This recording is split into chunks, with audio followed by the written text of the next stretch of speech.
안녕하세요. 저는 마포구에 사는 30대 주부입니다.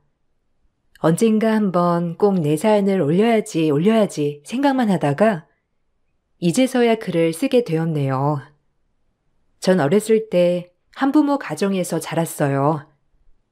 일찍이 부모님의 이혼으로 아빠와는 떨어져 살았죠. 그래서 아빠와의 기억이 애초에 없기도 해요.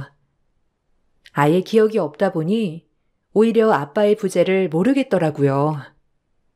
하지만 엄마는 절 키워주느라 늘 고생하였고, 여자 혼자 몸으로 자식을 키우는 게 쉽지 않았었죠. 늘 생활은 쪼들리는 삶이었어요. 엄마한테 죄송한 마음이지만, 이럴 거면 날 왜 낳았나 하는 원망이 사춘기 시절에는 계속해서 마음속에 자리 잡고 있었죠. 하지만 좋은 담임 선생님을 만나 좋은 분에게 후원을 받게 되었어요. 늘 상위권 성적을 유지했던 터라 담임 선생님은 형편이 어려운 저를 개인 후원단체에 연결해 주었고, 전 그렇게 이름도 모르고 얼굴도 모르는 분께 대학교 때까지 감사하게 지원을 받을 수 있었습니다. 성적도 네가 제일 좋은데 늘 돈 때문에 힘들어하는 게 안타까워서 그러니 후원을 받게 해줄 거거든? 이분은 익명으로만 어려운 학생한테 후원하시는 분이야. 그러니까 부담 가지지 않아도 된단다. 넌 스트레스 받지 말고 공부만 해. 알겠지? 아, 선생님, 정말 감사합니다. 그래도 저를 후원해 주시는 분인데 인사라도 나누고 싶어요. 얼굴을 아예 볼 수 없는 건가요? 그러게. 아쉽지만 얼굴을 공개하시지는 않는 분이란다. 그래도 널 되게 좋게 본 모양이야. 학원 한번 다니지 않고 혼자서 늘 전교 1, 2등을 한다는 게 말이 되니? 그냥 너는 지금처럼만 공부 열심히 하면 된단다. 아주 좋은 기회니까 좋게 생각해. 아마도 그분이 널 계속 지켜보실 거야. 댐댐이도 훌륭하고 친구들이랑 어울리는 것도 원만한 것, 그런 얘기도 하시는 거 보니. 정말 감사하게도 익명의 후원자분께서 후원을 해주신 덕분에 전 학창 시절 내내 돈에 쪼들림 없이 공부를 할 수 있었죠. 선생님을 통해 편지만을 주고받았지만 정말 키다리 아저씨라도 되는 듯이 저를 늘 지지해주고 응원해 주셨어요. 그리고 대학에 입학하는 날 너무 받은 게 많았던 저는 그분에게 얼굴을 뵙고 꼭 갚고 싶다고 말씀드리고 싶었지만 절대적으로 나타나지 않으시는 분 때문에 갚을 도리도 없었죠. 선생님께 들은 바로는 그분이 저에게 남긴 말은 나중에 어려운 형편에 처한 아이들을 만나게 됐을 때 제가 지금 도움을 받았던 것처럼 저 역시도 도와줬으면 좋겠다는 말만이 마지막 인사라고 했어요. 얼마나 감사하던지. 익명의 후원자 덕분에 제 학창 시절은 어려움 없이 지낼 수 있는 나날이었습니다. 정말 특별한 케이스였죠. 정말 꼭 갚고 싶은데 어떻게 만날 방법이 없을까요? 대학교까지 다 지원해 주시는 분인데 꼭 뵙고 인사드리고 싶어요. 선생님도 꼭 인사시켜주고 싶었는데 철저하게 나서는 걸 꺼리시더라고. 그냥 나중에 너같이 어려운 환경에 놓인 친구를 알게 된다면 너도 꼭 성공해서 후원하는 게 갚는 거라고 하시더라. 정말 좋으신 분이지? 항상 감사하며 살자 우리. 그렇게 그분과의 인연은 여기까지였습니다. 6년 정도를 지원받았기 때문에 저에겐 정말 은인이자 잊지 못할 분이죠. 저희 엄마도 정말 감사한 분이라고 했었고요. 어렵지 않게 대학을 졸업하고 전 디자인과를 나왔기 때문에 디자이너로 큰 의류회사에 취직을 하게 되었어요. 그리고 같은 회사에서 만난 동기와 사랑을 싹 틔우며 결혼을 준비해 나갔죠. 시어머니는 한눈에 나쁘신 분은 아니었지만 묘하게 저를 마음에 안 들어 하셨어요. 일단 이혼 가정이라는 것 자체가 시어머니에게 가장 큰 걸림돌이었죠. 시어머니는 절 쳐다보는 눈빛 또한 굉장히 차가우신 분이었어요. 머리 회전이 빠른 저로서는 저를 좋아하지 않는다는 걸 단번에 알 수 있었죠. 아니, 다른 것도 아니고 이혼이라니. 그런 애가 뭘 보고 배웠겠어? 이혼 아주 쉽게 알 거다. 지 부모가 이혼했는데 지라고 이혼이 쉽지 않겠어? 하필 다른 거 다 떠나서 이혼 가정애를 데리고 오니. 너도 참 엄마 실망시키는 것도 가지가지다 정말. 부모님이 이혼한 게 민주 탓도 아닌데 왜 그런 걸로 사람을 그렇게 보세요? 엄마 그러신 분이었어요? 그냥 좋게 봐주세요. 내가 뭐 돈을 바라니? 학벌을 바라니? 딱 하나 정상적인 가정에서 자란 처자면 됐는데 왜 하필 한부모 가정이야? 아휴. 엄마, 행여나 민주 앞에서 그런 티 내지 마세요. 얼마나 상처겠어요. 그래도 저희 회사에 수석으로 입사해서 지금까지 제일 동기들 중에 잘 나가는 애예요. 얼마나 배울 게 많은 앤데 그렇게 생각 말고 좋게 생각해 주세요, 엄마. 내 소원이니까. 일이 뭐가 중요해?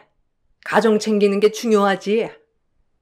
여자가 결혼을 하면 가정을 우선시로 여겨야 되는 거야. 알겠어? 너도 참. 어머님은 단 한 가지, 제가 이혼 가정이라고 걸림돌이 된다고 하였죠. 하지만 남편이 강력하게 밀어붙인 것도 있었고, 제 학벌이나 직장 등이 절대 남편에게 꿀리지 않았기 때문에 어머님은 결혼을 허락해 주셨어요. 막상 결혼을 하려고 보니 엄마 혼자서 절 지금까지 키워주신 것이 참 고맙더라고요. 한부모 가정이라 원망을 했던 적도 있었지만 엄마마저 절 포기하지 않고 끝까지 책임져줘서 고마운 생각이 가장 많이 들었어요. 그렇게 결혼을 하게 되었어요. 결혼을 하고 보니 정말 인생이 180도 달라지더라고요. 항상 당당했던 저이지만 뭐가 그렇게 시댁은 어려운 건지 제 자신이 작아지는 건 어쩔 수가 없었죠. 안 그러려 해도 그렇더라고요. 게다가 며느리가 해야 할 일은 왜 이렇게 또 많은 건지 처음 접한 모든 것들이 저에게 계속 혼란을 주기 시작했죠. 이제 결혼했으니까 뭐 편하게 지내보자. 너도 일은 하지만 우리 아들 밥은 꼭 차려줘야 한다. 아침 먹고 다니는 스타일이니까 아침 같은 거 굶으면 출근 못해. 알겠니? 귀찮더라도 밥이랑 국은 꼭 차려줘. 그리고 어차피 가족이 됐으니 말하는 건데 사실 나 너 그렇게 마음에 들진 않았어. 뭐 너네 부모 이혼한 게 네 탓은 아니지만 그래도 아무래도 정상적인 가정은 아니잖니? 정상적이랑 비정상적이 나눠져 있는 건가요? 전 한 번도 비정상적이라고 생각해 본 적은 없는데요. 엄마 혼자 절 키우셨지만 남부럽지 않게 컸고 남들 다 아는 예의 배울 만큼 배웠고요. 좋은 학교 나오고 좋은 직장 들어갔습니다. 어머님 그러시는 거 이해 안 돼요. 단칼에 절 휘어잡으려고 하시는 어머님께 용기 내서 한마디 싸붙였어요.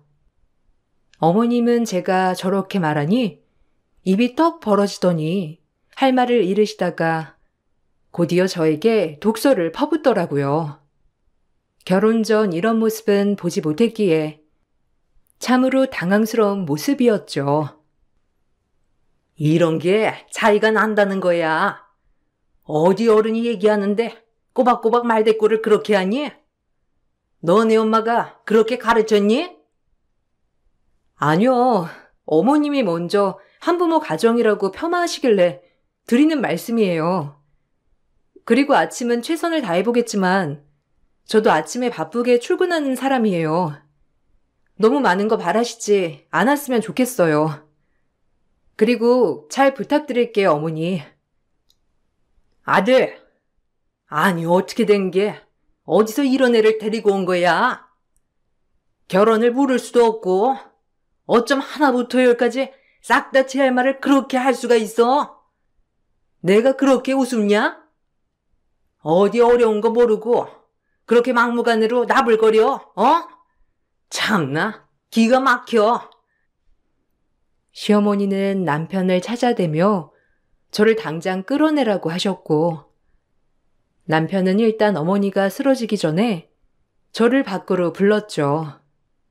하지만 전 제가 절대 선을 넘었다고 생각하지 않았어요. 어려서부터 한부모 가정이란 콤플렉스 때문에 저 자신을 보호하는 방법부터 배운 제 자신이 그저 안쓰러울 뿐이었죠. 하지만 남편은 결혼을 하고 나니 저보고 적당히 어머님께 맞춰달라고 부탁을 하더군요. 아, 그냥 엄마 말에 네네 하면 안 돼? 어차피 우리 둘이 나가 살 거고 아침 안 차려도 되잖아. 그걸 꼭 엄마한테 안 차리겠다고 말을 해서 이 사단을 만드냐? 너도 융통성 좀 있어라. 그리고 그냥 어른이 하는 얘기인데 그걸 꼭 그렇게 맞받아쳐야 해? 뭐? 내가 잘못했다는 거야? 당신 진짜 웃긴다. 결혼 전에 무조건 내 편이라며. 지금 고작 이거 가지고 어머님 편드는 거야? 편이 어딨어. 그냥 좀 네가 맞춰주라는 거지. 엄마 원래 고집도 세시고 본인밖에 모르셔. 그냥 그러려니 하란 말이야. 남편은 피곤한지 그저 그냥 어머님께 내내 하면서 맞춰달라고 하더라고요. 처음엔 어이도 없고 황당했지만 그래 어른이기면 뭐하나 싶은 마음도 들고 어차피 평생 얼굴 보고 살아야 하니 내가 좀 맞춰드리자라고 생각을 바꿔먹게 되었어요. 가족이기도 하고 내가 제일 사랑하는 사람의 부모님이기 때문에 적당히 져드리고 맞춰드리자라고 생각하게 된 것이죠. 어머님, 죄송해요. 어머님 화나게 해드리려고 말한 건 아닌데 언짢으셨다면 죄송해요. 어머님 말 새겨 듣겠습니다. 그럼 그래야지. 내 말에 토달지 마라. 그게 다 너네 엄마 욕먹이는 거야. 그리고 한 달에 2번은 무조건 시댁에 오렴. 아무래도 내가 내 아들 처음 내보내는 건데 그래도 자주는 봐야 하지 않겠니? 토요일에 왔다가 하루 자고 가. 한 달에 2번은. 아, 뭐 가능하면 그렇게 하도록 할게요. 근데 워낙 회사 야근이 많아서 토요일도 업무하는 날이 많거든요. 한 달에 2번 꼬박꼬박 시댁에 와서 자고 가라는 말이 신경 쓰이고 어이가 없었지만 그냥 들어드리기로 했어요. 어차피 친해져야 하는 부분도 있으니까요. 하지만 워낙 직업 특성상 야근이 많기 때문에 그럴 수 없는 날들도 많았죠. 하지만 어머님에겐 이것은 무조건이었더라고요. 회사 야근 때문에 어쩌다 가지 못하는 날엔 전화로 쌍욕을 듣는 날도 있었죠. 얼마나 어처구니가 없던지. 어머님은 상식이 통하지 않는 분이었어요. 무조건 본인 말이 법이었고 그걸 이행할 수 없는 날엔 무지막지하게 화를 내셨죠. 너 내가 오랬는데 홀랑 내 아들만 보내? 내 아들이 호랍이야? 결혼을 했으면 같이 다녀야지. 왜 너는 안 오니? 어머님, 형식 씨가 얘기 안 하던가요? 저희 팀 어제부터 야근해서 오늘도 출근했어요. 제가 일부러 안 간 것도 아니고 일하느라 그런 건데 형식 씨도 다 아는 부분이고요. 이렇게 전화로 뭐라고 하시면 제가 어떻게 마음 편히 일을 하겠어요. 뭐야? 너 당장 회사 때려치워라. 아주 그 회사 다니는 게 아주 유세지 유세. 우리 아들이 더 잘 될 수 있는데 네가 맡고 있는 거야. 여자가 그렇게 회사에 목매면 쓰냐? 알아서 가정 챙기고 가정을 먼저 보살펴야지. 당장 때려치워. 알겠어? 아유, 속상해. 호라비도 아니고 혼자서 쫄래쫄래. 내 얼마나 화가 나던지. 네가 이 집에 들어오고 마음 편할 날이 없었어. 알아? 에휴. 시어머니는 막무가내셨죠. 아무리 일 때문이라고 해도 어머님한텐 통하지 않았어요. 오히려 일 때문에 시댁에 가지 못한다면 일을 그만두라고 할 정도였으니까요. 이런 부분 때문에 시어머니와 결혼 초부터 고부 갈등이 계속 이어져 왔습니다. 늘 회사에서 일하고 있을 때 어머님의 전화가 울리면 심장이 쪼그라드는 것만 같았죠. 오늘은 또 무슨 얘기를 하시려나 싶어서요. 아니, 어머님 너무하시는 거 아니야?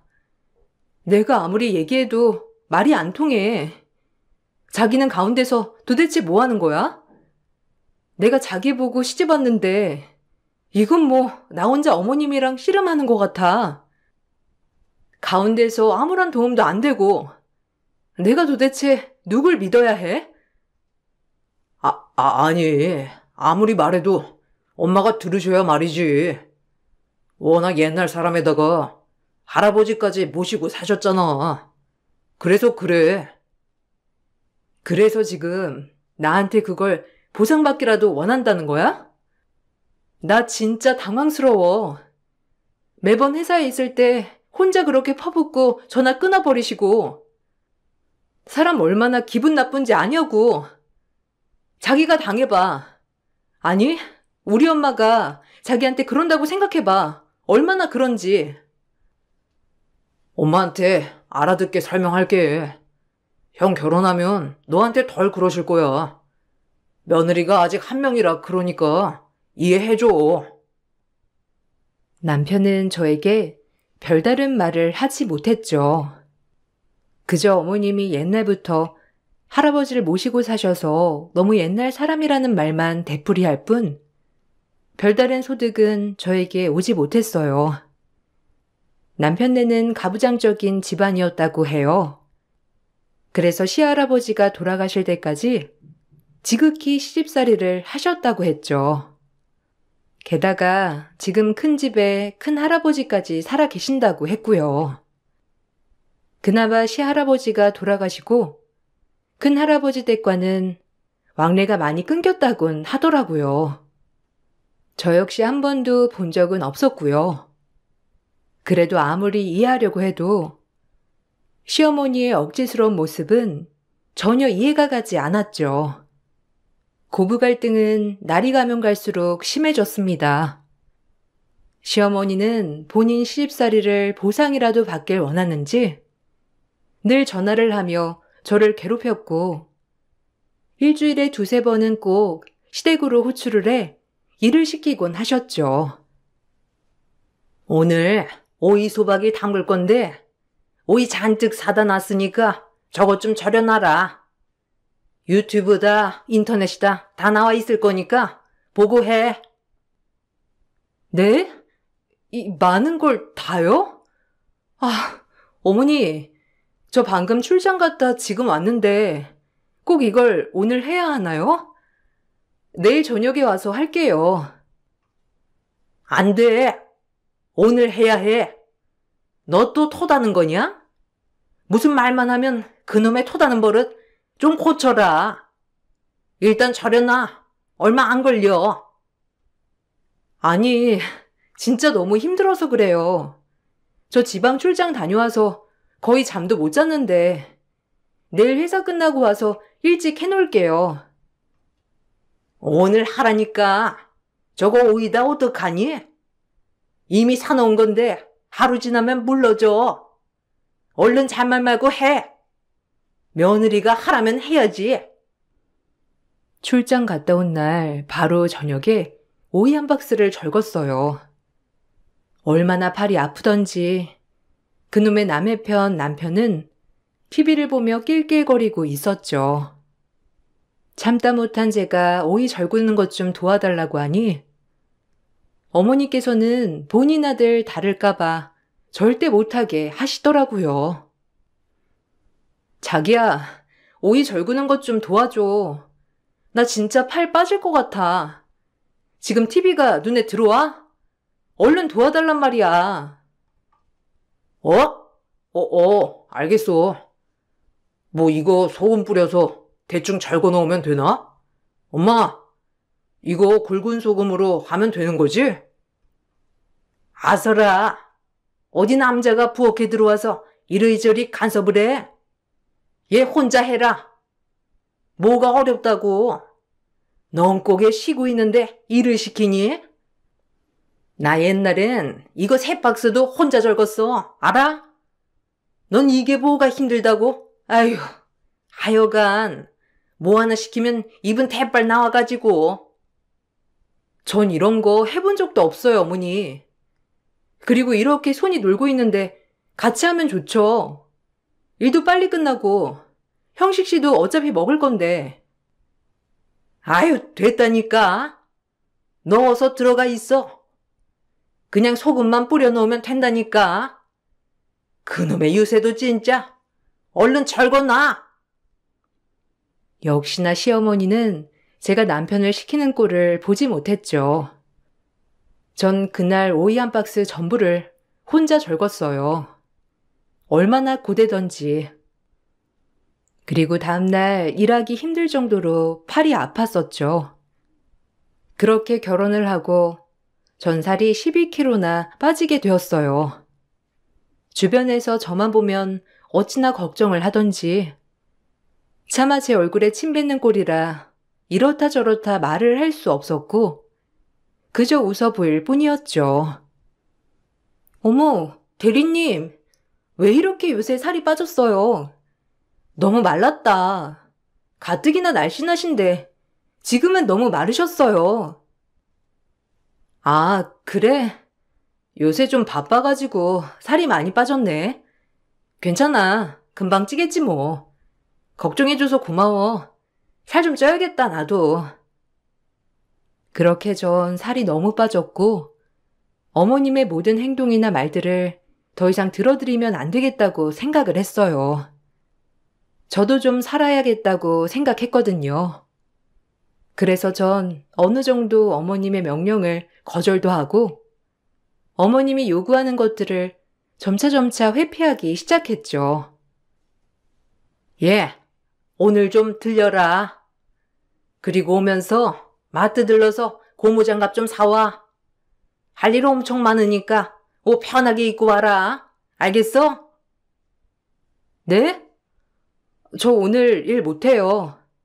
오늘 늦게 끝나기도 하고 형식 씨 보낼게요. 저 오늘 못 가요. 저도 제 일을 해야죠, 어머니. 뭐? 아니, 너 결혼 왜 했냐? 그렇게 너만 생각할 거면 안 그래? 얘가 지밖에 몰라요. 본 게 없고 엄마랑 단둘이 살아서 이런 가족이라는 게 넌 전혀 없지? 내가 이렇게 말을 꼭 해야 하니? 아니, 내가 전화하기 전에 오면 얼마나 좋아. 하여튼 정이 안 가. 아유. 어머니는 또 본인 할 말만 하고 전화를 끊어버리셨고 역시나 엄마와 단둘이 살아 본 것도 없고 가족에도 없는 이기적인 애다. 이렇게 말을 하며 저에게 상처를 주시더라고요. 남들이 손가락질 하는 것보다 어머님이 이렇게 한 번씩 저에게 상처를 줄 때마다 심장이 아려오는 것처럼 매우 아팠어요. 어렸을 때야 아빠 없다고 손가락질 당했지만 학창시절 성적도 좋고 성격도 좋았기 때문에 단 한 번도 아빠의 부재가 저에겐 크게 오지 않았었는데 이렇게 결혼 후 제 마음을 난도질을 당할 줄은 몰랐거든요. 어머님이야 원래 마음을 후벼 파시는 분위기에 상처를 줘도 전 덤덤하다고 생각했는데 역시나 아프더라고요. 그렇게 전화를 끊고 눈물을 흘리고 있는데 옆자리 부서인 남편이 잠깐 나오라고 콜을 주는 바람에 나와서 얼마나 울었는지 몰라요. 내가 왜 이런 취급을 받아야 해? 이럴 줄 알았으면 난 너랑 결혼 안 했을 거야. 어머니 일주일에 날 몇 번 부르시는 줄 알아? 적어도 2번, 평균 3번 이상이야. 알아? 매번 와서 일 시키시고 못 간다고 하면 이기적인 애에다가 아빠 없이 자라서 그렇대. 알아? 아, 엄마도 진짜. 미안해. 아니, 엄마가 정말 시집살이를 많이 하셔서 그래. 미안해. 이번엔 내가 따끔하게 얘기할게. 당신이 뭘 할 수 있는데? 지금까지 반감만 한 거 아니야? 나 진짜 이러고 못 살아. 내가 왜 이러고 살아야 해? 부족한 게 뭔데? 그리고 어머님 시집살이 한 걸 왜 나한테 얘기해? 그렇다고 내가 당해야 한다는 거니? 넌 마인드부터 썩었어. 알아? 난 절대 이렇게 못 살아. 남편은 제가 세게 나오자 어머님께 다신 그러지 못하게 한다며 저를 달래주더라고요. 그래도 늘 방관자였던 남편이 이렇게 제 편을 적극적으로 들어준 적은 처음이어서 놀라기도 했었고 나름 고맙기도 하더라고요. 그리고 남편이 어머님께 아주 세게 얘기를 한 모양이더라고요.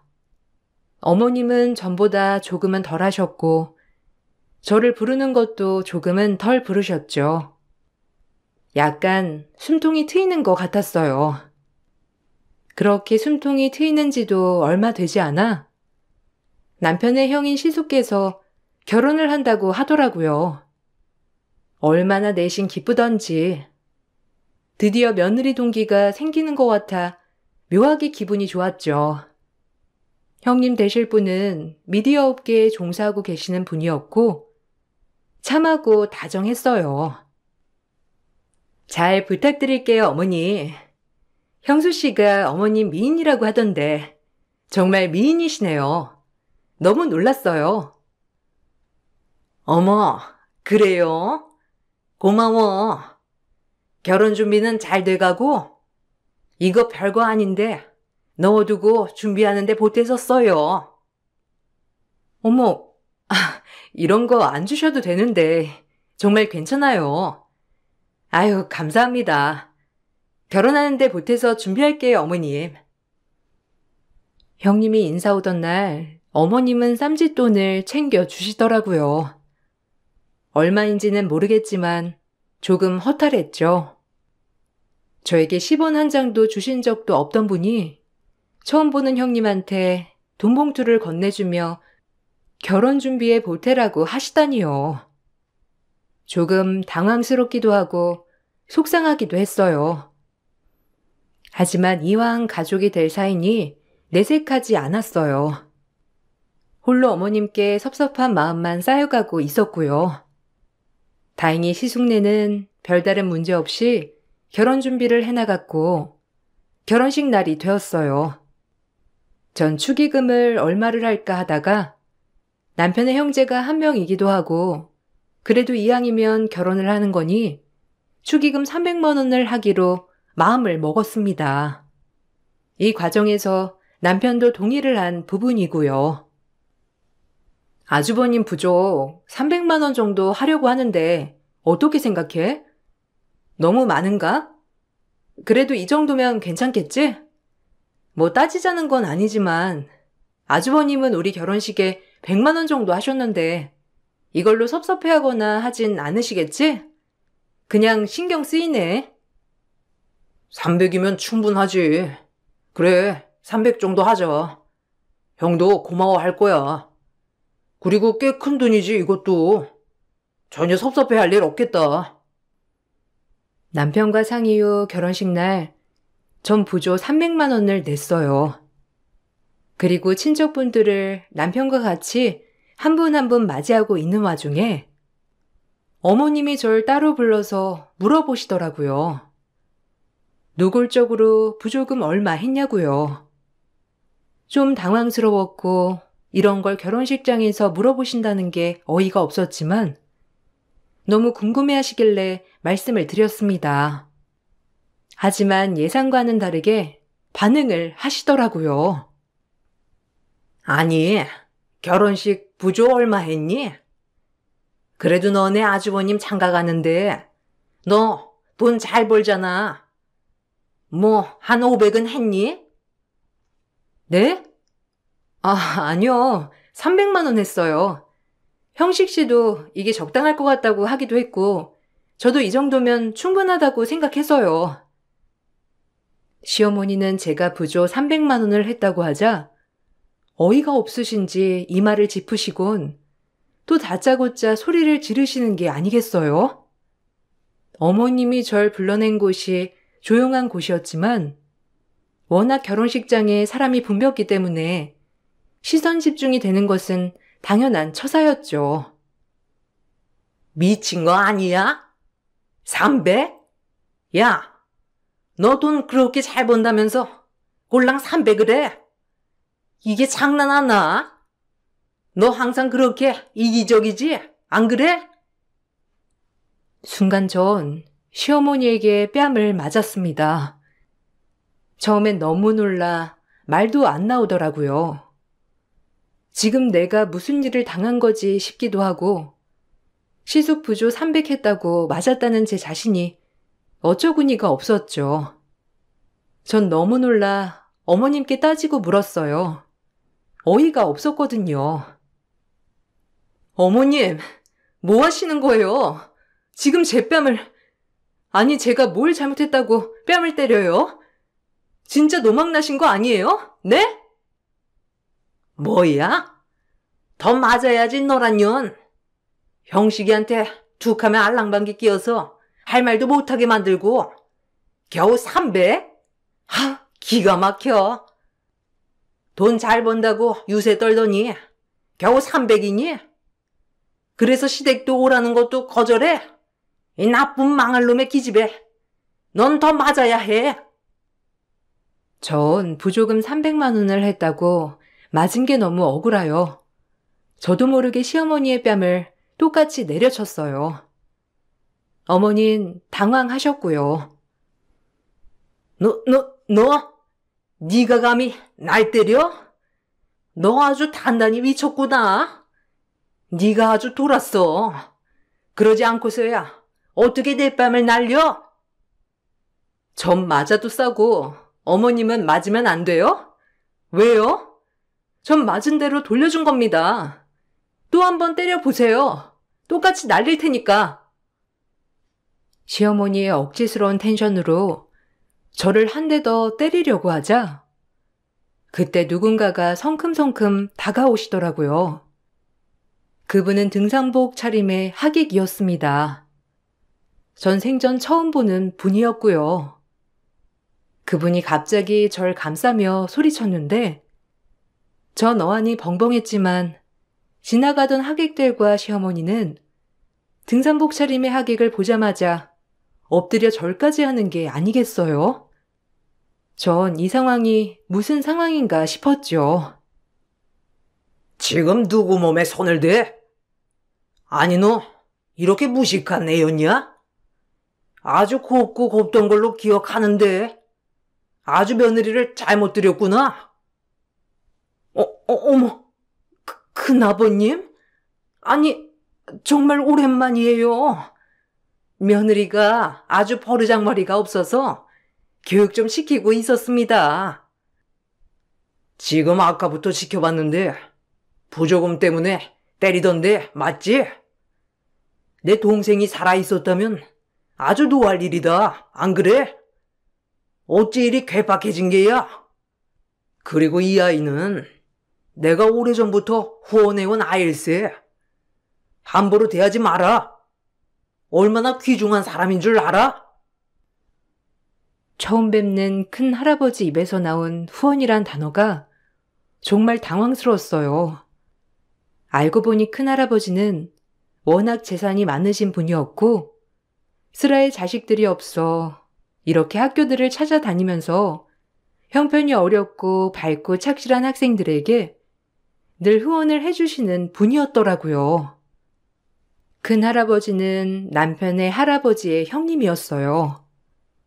즉 시어머니에겐 시아버지의 형님인 격이었죠. 시할아버지가 돌아가시고 거의 왕래가 없으시다가 이번에는 결혼식에 참석을 하신 모양이더라고요. 그런 할아버지가 제 후원을 해주신 분이었고요. 드디어 제 후원자를 눈앞에서 처음 마주한 순간이었어요. 하지만 그 후원자 앞에서 뺨세례를 맞고 있는 모습을 보여주니 창피했죠. 네? 후원이요? 아니, 큰아버님이 왜 얘를? 얘가 얼마나 되바라진 애인 줄 아세요? 아유, 몰라서 그렇습니다. 되바라졌다니요? 저 어머님 시키는 거 다 했어요. 이유 없이 아빠가 안 계신다는 이유로 처음부터 저 싫어했던 거 다 알아요. 그래도 살다 보면 좋아지겠지, 괜찮아지겠지 하면서 버텼어요. 근데 어머님 더하더군요. 좀 힘들어서 남편한테 얘기 좀 했어요. 그게 그렇게 문제가 되나요? 그리고 아주버님 결혼한다길래 아주버님이 우리 결혼할 때 100만 원 보조했지만 전 300 했어요. 이왕 축하하는 거 돈이 뭐가 중요한가요? 근데 300 했다고 맞을 일이에요, 지금 내가? 당신이 못 내 날 이렇게 업신여겨. 이제 당신 며느리 안 해, 알겠어? 어디 한번 그렇게 예뻐하는 큰며느리랑 잘해봐. 그리고 할아버지, 제가 따로 찾아뵙겠습니다. 이제 그동안 저 후원해 주신 분이 누군지 알았으니까 제가 찾아뵐게요. 그럼 이만 먼저 가볼게요. 감사합니다. 전 이 말만을 남기고 자리를 떴고, 제가 자리를 뜨자 옆에서 보던 하객들은 수근수근거리며 어머니를 손가락질하기 시작했어요. 그리고 큰 할아버님 또한 어머님을 매우 불쾌한 눈으로 쳐다보며 어머님께 소리를 지르셨죠. 아마 이 부분이 어머님이 제일 화났을 거예요. 내 이렇게 많은 재산, 자식도 없는 거 누굴 줘야 하나 늘 생각하다가 내 동생네 자손들을 물려줘야 되겠다 하고 생각했지. 오늘 보니 큰 착각을 했군. 이렇게 욕심 많고 힘들 많은 엄마 아래서 자란 애들이 뭘 보고 배웠겠나? 내 재산은 절대 넌 볼 생각 마라. 이 욕심 많고 힘들 많은 아줌마야. 아빠 없는 며느리를 감싸주지 못할 망정 그렇게 홀대하고 하대하다니. 전하의 나쁜 년. 아니, 큰아버님, 제 말 좀 들어보세요. 아주 그것이 얼마나 되바라졌는지. 큰아버님, 제 말 좀 들어보세요. 제발. 네? 할아버지는 그 말을 듣지 않고 자리를 떠버렸고, 시어머니 덕분에 결혼식에 있는 하객들이 술렁거리는 바람에 신부 측 귀에도 들어갔다고 하더라고요. 신부는 얼마나 놀랐는지 이 결혼을 얻고 싶다고 하며 당일 파혼 통보를 하여 시숙은 졸지에 파혼을 당했죠. 그리고 전 집에 와 이혼 서류를 준비하고 할아버지를 찾아뵐 생각을 했습니다. 남편은 이혼만은 안 된다고 했지만 그동안 방관자인 남편 또한 용서할 수 없었기에 도무지 살 용기가 나지 않더라고요. 그리고 남편에게 물어 큰 할아버지를 찾아뵙고 그동안 받은 후원에 대해서 정말 너무 감사한 마음을 전달했죠. 할아버지께서 특별한 제안을 하나 해주시기도 하셨고요. 너무 감사했어요. 어떻게 감사를 드려야 할지. 저의 학창시절을 빛내주셔서 너무 감사했습니다. 할아버지 정말 뵙고 싶었는데 이제라도 뵐 수 있어서 좋아요. 제가 앞으로 종종 찾아뵐게요. 친할아버지라고 생각해도 되나요? 아유, 고맙긴. 밝고 착하고 공부도 잘하는 너의 앞길을 내가 그나마 비춰줬다면 나도 그걸로 되었어. 그럼 이제 나랑 같이 일해보지 않겠나? 사실 후원단체를 짓고 있어. 이 많은 돈 짊어지고 갈 수도 없고, 지금 자네처럼 어렵지만 밝은 학생들에게 좀 더 많이 후원해 줄 수 있는 세계적인 단체를 설립하는 게 내 꿈이네. 어떠나? 나와 같이 하겠나? 같이 했으면 좋겠는데. 전 망설임 없이 바로 하겠다고 했죠. 제가 다니는 회사에 바로 사표를 냈고, 전 할아버지를 도와 후원단체 설립을 진행하고 있어요. 그리고 여러 학교를 찾아다니며 저 같은 학생들을 찾아 후원을 진행 중에 있죠. 얼마나 보람차고 기쁜 일인지. 남편은 제발 이혼만은 안 된다고 했지만 결국 이혼을 해주었고, 시어머니는 어이없게도 저에게 할아버지한테 말 좀 잘해달라며 이런 뻔뻔한 문자가 왔더라고요. 아예 상종을 하지 않았죠. 시어머니의 욕심 덕분에 큰아들은 파혼해 둘째 아들은 이혼을 당했어요. 아들들이 시어머니를 얼마나 원망하고 지내는지 간간히 들려오더라고요. 회사 지인들을 통해 남편과 회사로 엮여있기 때문에 가끔 지인들을 만나면 남편 얘기부터 해주거든요. 남편은 어머님을 보지 않고 있다고 하더라고요. 뭐 어머님 본인이 자초한 일이겠죠. 그리고 하객들한테 전부 망신을 당했어요. 얼마나 고소하던지. 할아버지는 이 돈을 저희 남편 쪽에 남겨주려고 했지만 그날 어머님의 모습을 보고 이 후원단체 설립을 마음 먹었다고 하더라고요. 참 좋은 일을 선택하신 거죠.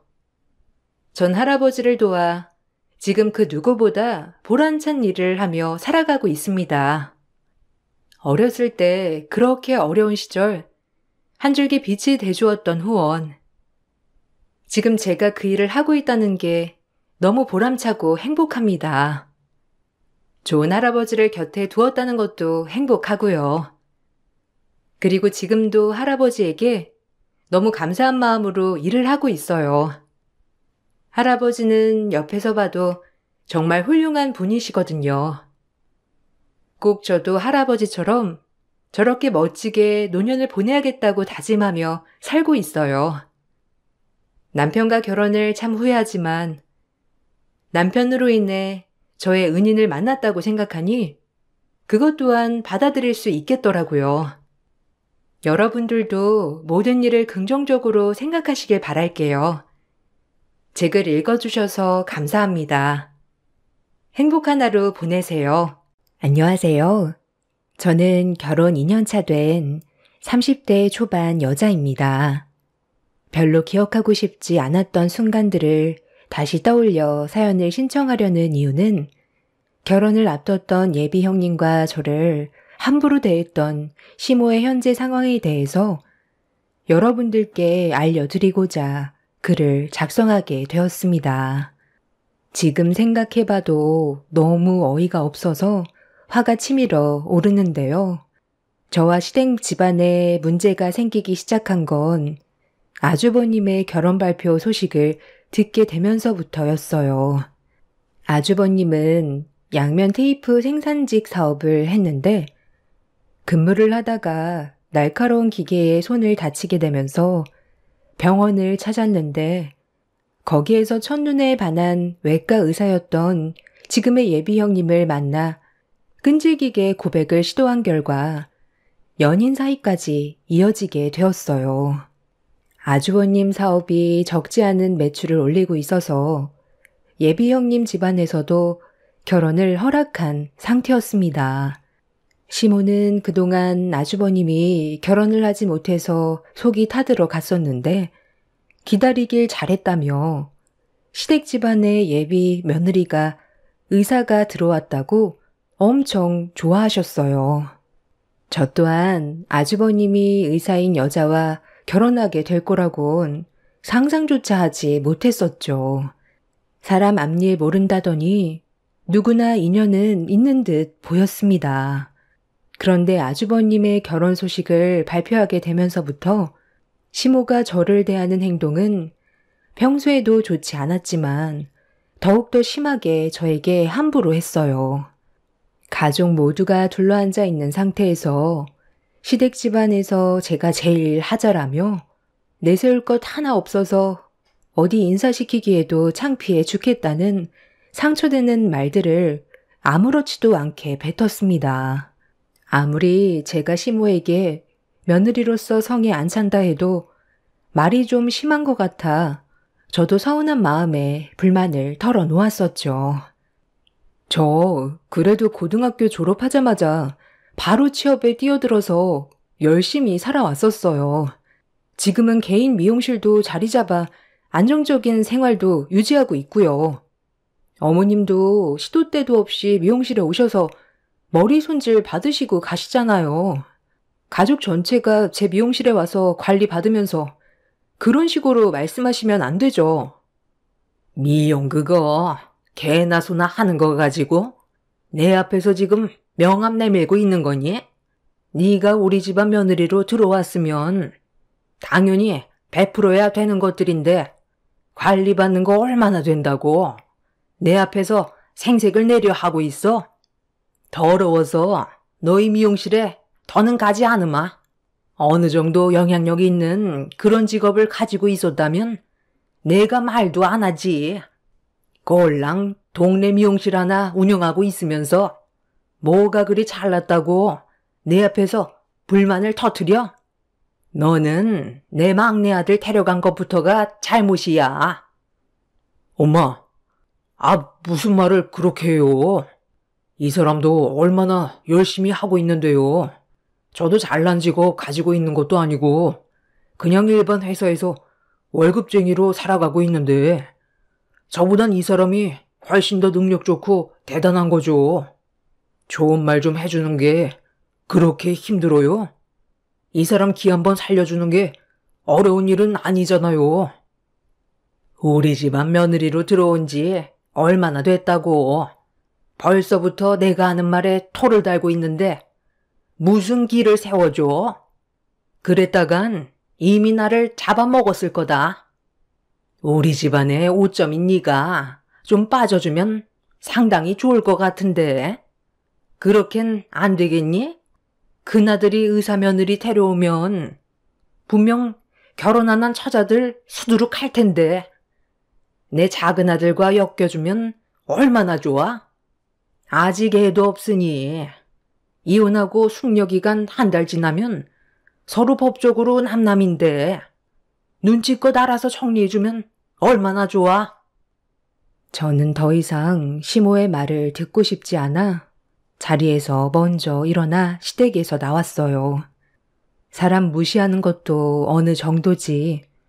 시댁 집안 그렇게 잘난 것도 아니면서 의사 며느리 들어온다고 저에게 막말을 가리지 않고 뱉어대는 시모가 너무 꼴보기 싫었어요. 처음에 시댁 집안에 인사드리러 왔을 때부터 저와 남편과의 결혼을 반대했던 시모가 남편의 설득 끝에 결혼을 성사시킬 수는 있었는데 항상 저만 보면 하는 말이 미용실은 남자들한테 꼬리쳐서 돈 버는 직업이라면서 남편을 만나기 전에 몸을 함부로 놀렸던 거 아니냐고 저를 인간 쓰레기로 생각하고 있었습니다. 그러면서도 정말 어이없었던 건 미용실에 갈 일이 생기면 꼭 저에게 와서 관리받고 가셨습니다. 미용을 받으면서도 자기 아들 데려간 거에 대해 감사하게 생각해야 된다는 말을 강조했어요. 지금까지 관리받으시고 비용 처리 한 번도 안 해줬지만 그래도 얼굴 한번 붉히지 않고 최대한 좋게 웃으면서 넘어가려 했었습니다. 며느리로서 베풀면 시모도 언젠간 저에게 진심으로 대해주실 거라 믿고 있었는데 그건 제 착각이었다는 걸 시댁 며느리로 살아오면서 너무 크게 깨달았어요. 그래서 저도 더 이상 시모에게 잘해드릴 필요 없다고 생각했었고, 그날 크게 상처받은 뒤로 다시는 시댁에 가고 싶지 않았습니다. 남편도 자기 엄마한테 실망이 컸었는지 당분간 연락하는 일은 없을 거라면서 얼굴을 붉히면서 화를 내곤 제 뒤를 따라 나섰어요. 항상 저를 위해 좋은 말만 해주던 남편도 시모의 행동에 많이 지쳐 있는 듯 보였습니다. 남편은 앞으로 속 편하게 살자면서 자기 집안 식구들과 얼굴 마주하는 일은 없을 거라고 더는 시댁에 가지 않기로 확고하게 결정을 내려버렸어요. 그날 이후부터 남편은 시댁에서 오는 어떠한 연락도 차단하고 있었어요. 잘해봤자 돌아오는 건 욕밖에 없었기 때문에 저 또한 2번 다시 얼굴 보고 싶지 않았습니다. 그런데 서로가 어떤 패턴으로 살아가는지 너무 잘 알고 있었기 때문에 연락을 끊었다 해도 그게 얼굴을 안 볼 수는 없더군요. 전화를 안 받아도 시모가 저희 집에 찾아오거나 미용실로 오는 걸 막을 수는 없었죠. 시모도 저희 부부의 행동에 기분이 안 좋았는지 한동안 연락이 없다가 어느 날 미용실 문을 열고 들어왔어요. 얼굴을 보자마자 기분 좋았던 그날 하루를 망쳐버릴 정도로 시모의 얼굴을 보는 순간 짜증이 확 올라와 버렸는데 시모의 뒤를 뒤따라 들어온 한 사람이 저에게 인사를 건넸습니다. 누군지 몰라 얼떨결에 저도 고개를 숙였는데 시모가 아주버님과 결혼을 약속한 예비 형님이라고 소개를 시켜줬어요. 그때 처음으로 외과 의사로 일을 한다던 예비 형님의 얼굴을 보게 됐는데 뭔가 저를 바라보는 시선이나 미용실 안을 살펴보는 시선들이 좋지는 않았습니다. 우리 새며느리 요즘 머리카락이 많이 빠지고 푸석거린다던데 네가 관리 좀 해줘 봐라. 너희들이 하도 연락 안 받고 차단하길래 우리끼리 먼저 얼굴 대면했었다. 어머님, 저는 관리받고 있는 미용실이 따로 있어서요. 여기에서 함부로 제품을 바르고 싶지는 않아요. 이런 동네 구석에 미용실 하면 안 무서워요? 골목길에 가로등 하나 없어서 딱 범죄 일어나기 좋게 되어 있던데 좀 더 밝은 곳에서 미용실 차리는 게 좋지 않았을까요? 그러기에는 돈이 많이 부족했나? 미용실 용품들도 꽤 오래된 것 같아 보이는데 손님이 이곳에 찾아오긴 해요? 동네 장사라 아줌마 아저씨들 상대로만 벌어먹고 사는 건가? 아, 오해하지 마세요. 제가 다니는 미용실과는 하늘과 땅 차이라 너무 놀랐거든요. 태어나서 이런 미용실 처음 봐서요. 이러니 어머니 머리가 전부 손상이 됐죠. 제가 가는 미용실에 조만간 모시고 갈 테니 같이 관리 받아요. 좀 비싸긴 한데 한 번 받으면 다른 미용실 못 간다니까요. 저희 그냥 용건만 간단하게 하고 그만 돌아가는 게 좋겠어요. 역시 동네 미용실이라 싸구려 제품만 쓰다 보니 내 머리가 이렇게 손상이 많이 됐던 거구나. 이래서 며느리를 잘 얻어야 한다는 말이 괜히 있는 게 아니다. 사람이 급이 다르니 내가 받는 대우도 급이 달라지는 거 봐라. 너는 이 미용실 계속 운영할 거니? 돈도 되지도 않는 미용실 붙잡고 있지 말고 다른 일 알아보는 게 좋겠다. 여긴 왜 오신 거예요? 볼 일이 있어서 온 것 같은데 할 말만 하고 그만 돌아가 주세요. 저도 오늘 하루 기분 너무 좋았는데 지금 전부 망쳤거든요. 예? 말하는 거 봤니? 어른 알길 아주 개똥으로 안다니까. 내가 이런 대우받고 살아야 되겠어? 내 아들과 결혼시킨 거 지금 땅을 치고 후회하고 있는 중이다.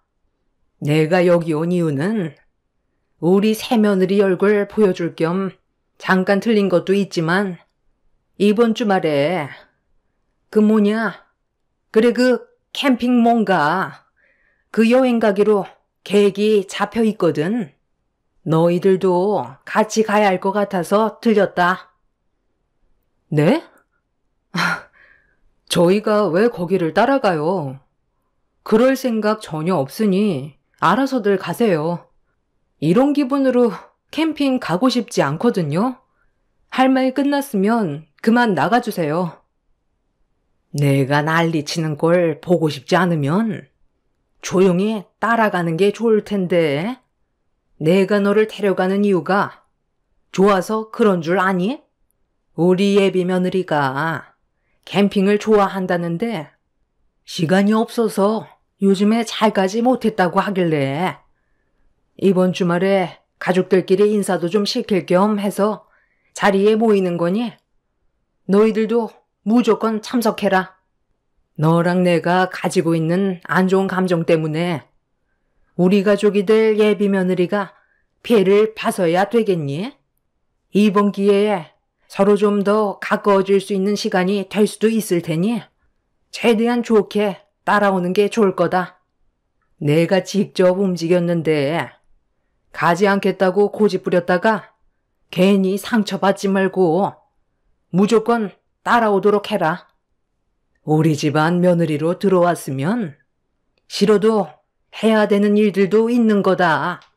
그게 아니라면 내 아들과 당장 이혼을 하거라. 너한테 부탁이 아닌 통보하러 온 거니 싫다는 말 할 생각 하지 마라.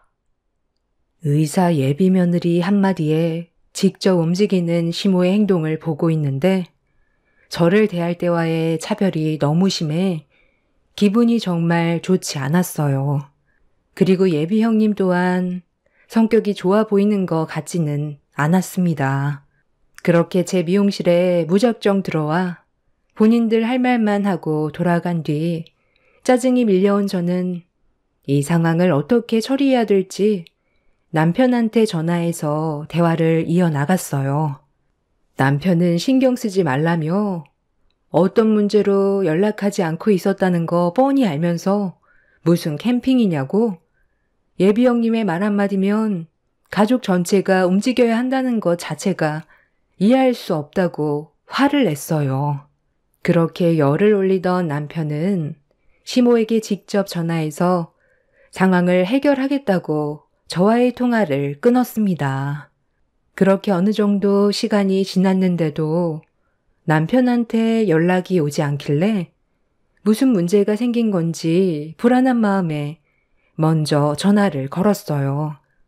그런데 제 전화를 받지 않고 있길래 점점 느낌이 좋지 않았었는데 그 순간 갑자기 시모가 미용실 문을 열며 들어오더니 붉어진 얼굴로 열을 올렸습니다.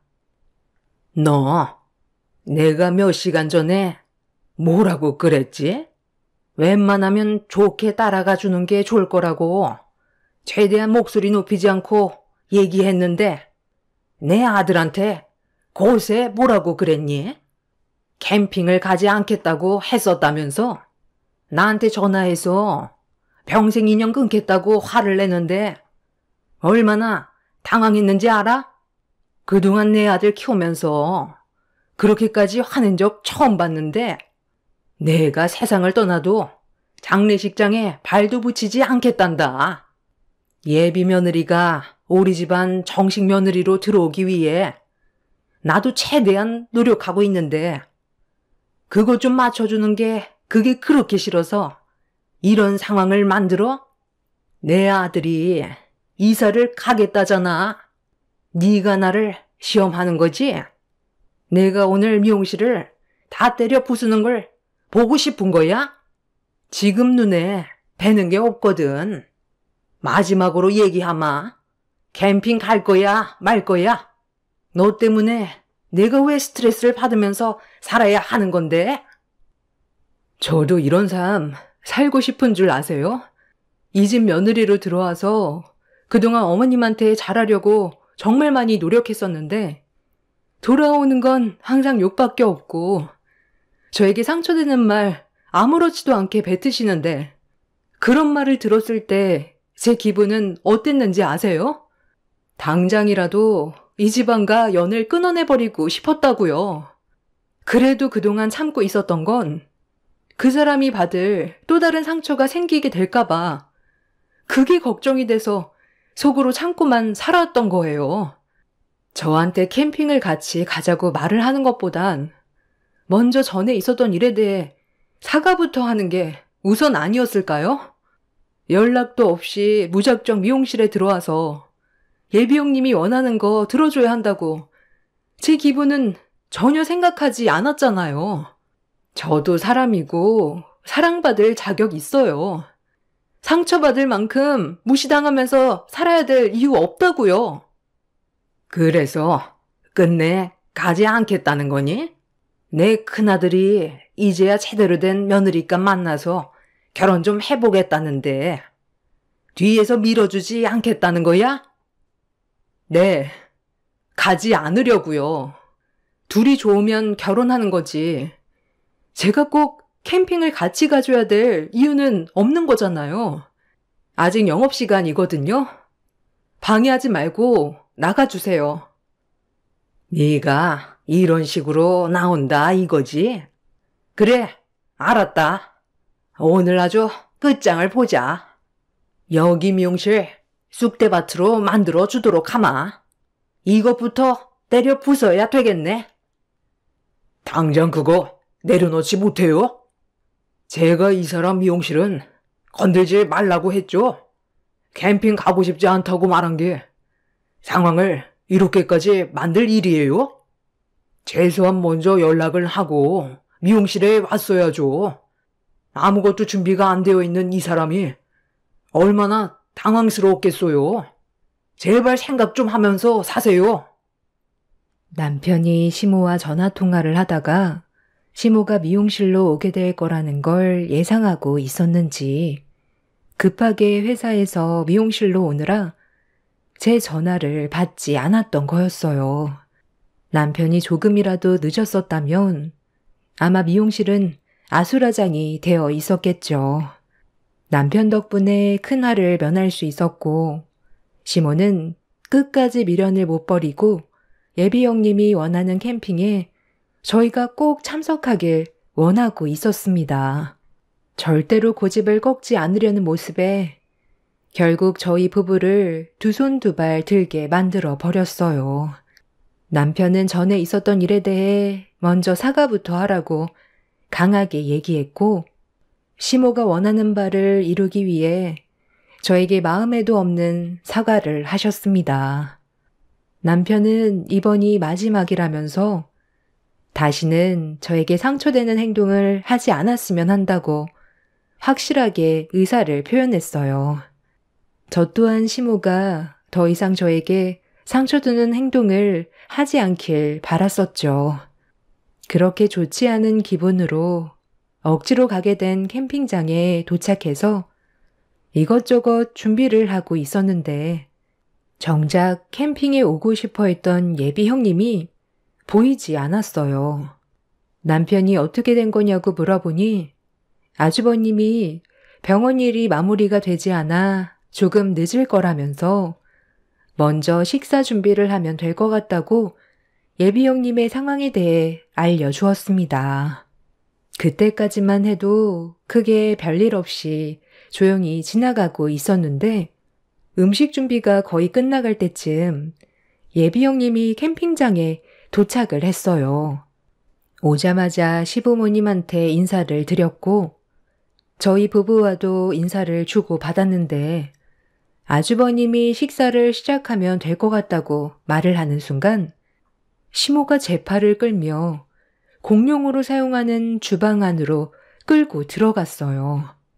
갑작스러운 행동에 당황해서 시모의 팔을 뿌리치며 무슨 일 때문에 그러는 거냐고 물어보니 갑자기 저에게 따로 상 차려서 한쪽 구석에서 먹으라는 충격적인 말을 꺼냈어요. 어이가 없어서 제가 다시 되묻자 시모가 말귀를 못 알아듣냐며 한마디 했습니다. 그러니까 음식 준비한 거 저쪽 가서 너 혼자 찌그러져 먹으라는 거잖아. 내 말 무슨 뜻인지 이해를 하지 못한 거야? 무식한 너랑 우리 예비 큰며느리가 겸상해야 되겠냐고. 너를 여기 부른 이유는 음식 준비 때문에 부른 거지. 같은 자리에서 함께 얼굴 맞대고 식사하려고 부른 거 아니다. 내 아들한텐 속이 별로 좋지 않다고 대충 둘러댄 뒤에 간단하게 먹을 거 챙겨서 저쪽 구석에서 대충 먹고 후식이나 준비하고 있어라. 이 자리 주인공은 우리 외과 의사 예비 며느리지. 네가 아니라는 거 잊지 마라. 그냥 옆에서 시키는 거 수발만 잘 들으면 된다는 말이야. 대충 알아들었으면 어서 가서 상 차리는 거 도와줘라. 정말 끝까지 저를 시험에 들게 하네요. 그러니까 저를 캠핑장에 억지로 데려온 이유가 일 시켜 먹을 사람 없어서 그런 거였어요. 제가 없으면 어머님이 귀찮은 음식 준비 전부 혼자 해야 되니까 그 난리를 치면서까지 저를 데려온 거였냐고요. 사람이 어쩜 이렇게까지 이기적이에요? 사과하셨을 때도 억지로 어쩔 수 없이 하더니 결국 이런 식으로 저에게 또 아픔을 주네요. 저 그냥 집으로 돌아갈 거예요. 어머님이랑 한 공간에 있는 것 자체가 싫어요. 제가 시모의 말에 반감심을 품으면서 화를 터뜨리는 순간 갑자기 주변을 두리번거리더니 옆에 있던 국자로 제 머리를 내리쳤어요. 시모의 행동에 너무 놀라 충격을 받은 저는 뭐 하는 짓이냐고 소리를 지르려 했는데 제 입을 틀어막더니 입도 뻥끗하지 말라면서 캠핑 끝나면 머리털 전부 뽑힐 줄 알라며 시모에게 대들었다고 저를 무서운 눈빛으로 바라봤습니다. 이미 이성을 잃어버린 저 또한 그런 시모를 강하게 밀친 뒤 국자를 빼앗아 얼굴에 휘두르며 집으로 돌아가겠다고 화를 냈어요. 분위기가 심각해진 상태로 시모와 안 좋은 눈빛을 주고받고 있었는데 공용 주방으로 예비 형님이 들어왔어요. 저와 시모를 찾고 있었다면서 무슨 일 있었냐고 접시에 담은 음식을 먹으면서 저와 시모를 번갈아가며 쳐다보고 있었습니다. 예비 형님은 분위기 파악을 못하는 건지 접시에 담겨있던 고기를 시모의 입에 넣어주면서 음식이 맛있다고 자리로 돌아가서 식사하자며 시모에게 팔짱을 끼고 자리로 돌아갔습니다.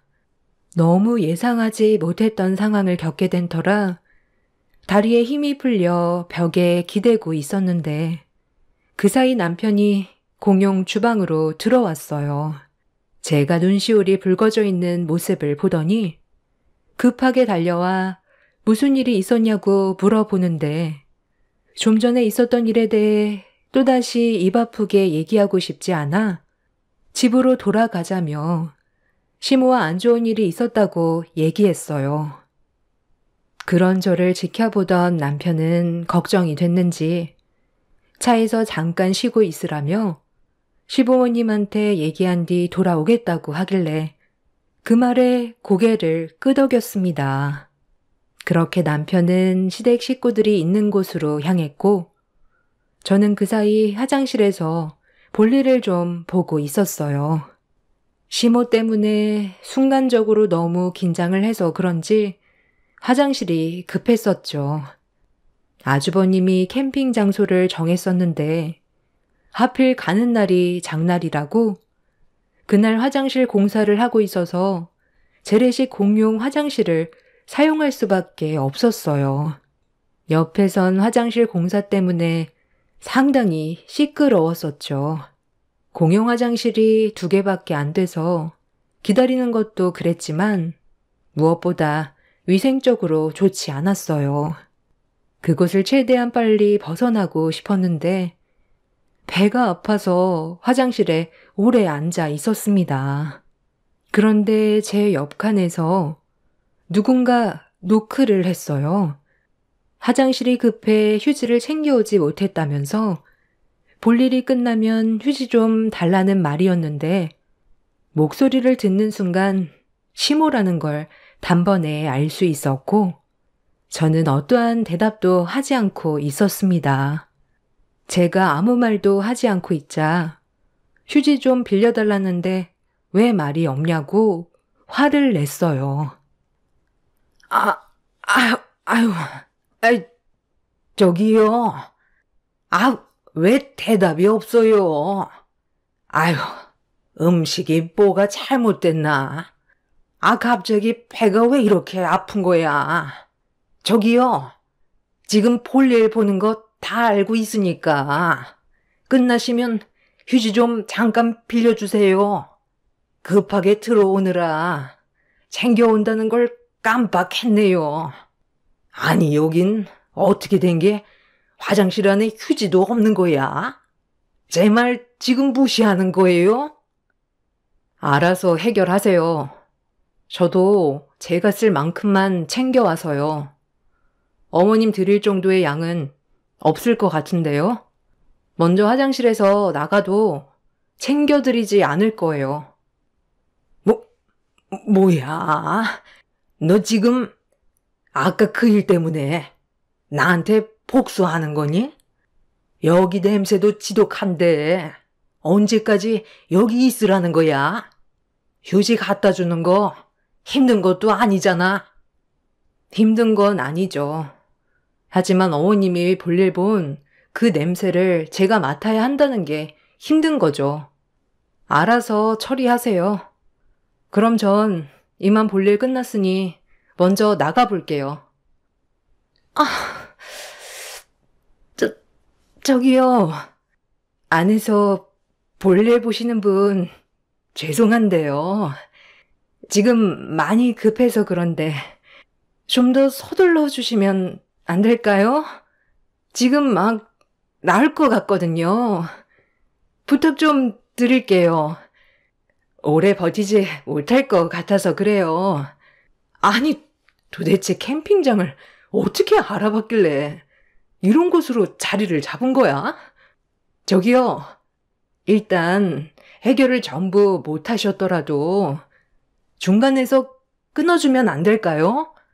지금 간략근이 더는 버틸 수 없는지 풀려버렸어. 그래서 그래요. 부탁 좀 드릴게요. 제 말에 대답 좀 해주세요. 예비 며느리니? 나 여기 있다. 지금 볼 일이 끝났는데 휴지가 없어서 나가지 못하고 있거든. 가서 휴지 좀 가져다 줄 수 있겠니? 그럼 바로 나갈 수 있을 것 같은데. 어머니? 제가 거기까지 갈 수 있을 정도로 정신력이 남아있지가 않아요. 지금 하늘이 노랗게 변할 정도로 저도 한계에 도달했어요. 저기요, 문 좀 열어주세요. 예비 형님이었구나. 저는 또 누군가 했네요. 많이 급하신가 봐요? 그런데 제가 할 말이 있는데 이 말은 들어주셔야 나갈 수 있을 것 같거든요. 지금 녹음하고 있으니까 제 말에 제대로 대답해 주는 게 좋을 거예요. 좀 전에 공용 주방에서 제가 어머님한테 국자로 머리 맞는 거 전부 지켜보고 있었죠? 저는 예비 형님이 몰래 뒤에서 보고 있었던 거 다 알고 있었는데 모른 척 하더라고요. 제가 지금 머리가 너무 아파서 그러는데 진단서가 좀 필요할 것 같거든요.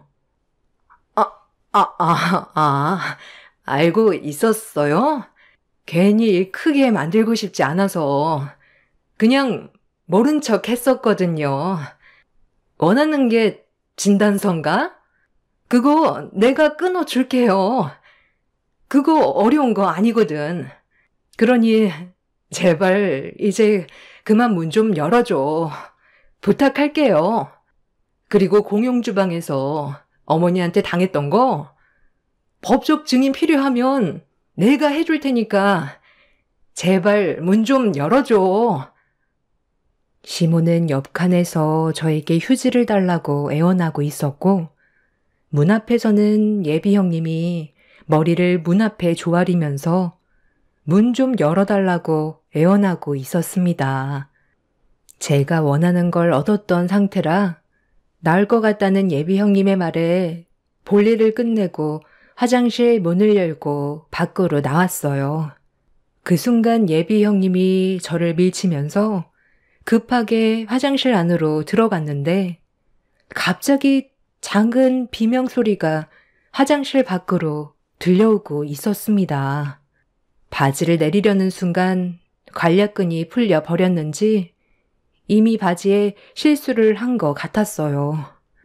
예비 형님은 공용 화장실이 떠나갈 정도로 소리치면서 휴지를 다 썼다며 저에게 좀 더 가져다 달라고 하길래 상황이 별로 안 좋았던 터라 캠핑장으로 돌아와 휴지를 챙겨 공용 화장실로 가려는 순간 눈앞에 충격적인 광경이 펼쳐져 버렸습니다. 옆에서 화장실 공사를 하던 포클레인이 후진을 하다가 뒤에 있던 공용 화장실을 못 봤는지 그대로 밀어버렸고 그 충격으로 2개의 공용 화장실이 바닥으로 쓰러져 버렸어요. 화장실 안에서는 시모와 예비 형님의 비명소리가 들렸고 문이 바닥으로 향한 상태에서 쓰러져 버렸던 상황이라 시모와 예비 형님은 밖으로 나오지도 못하고 있었어요.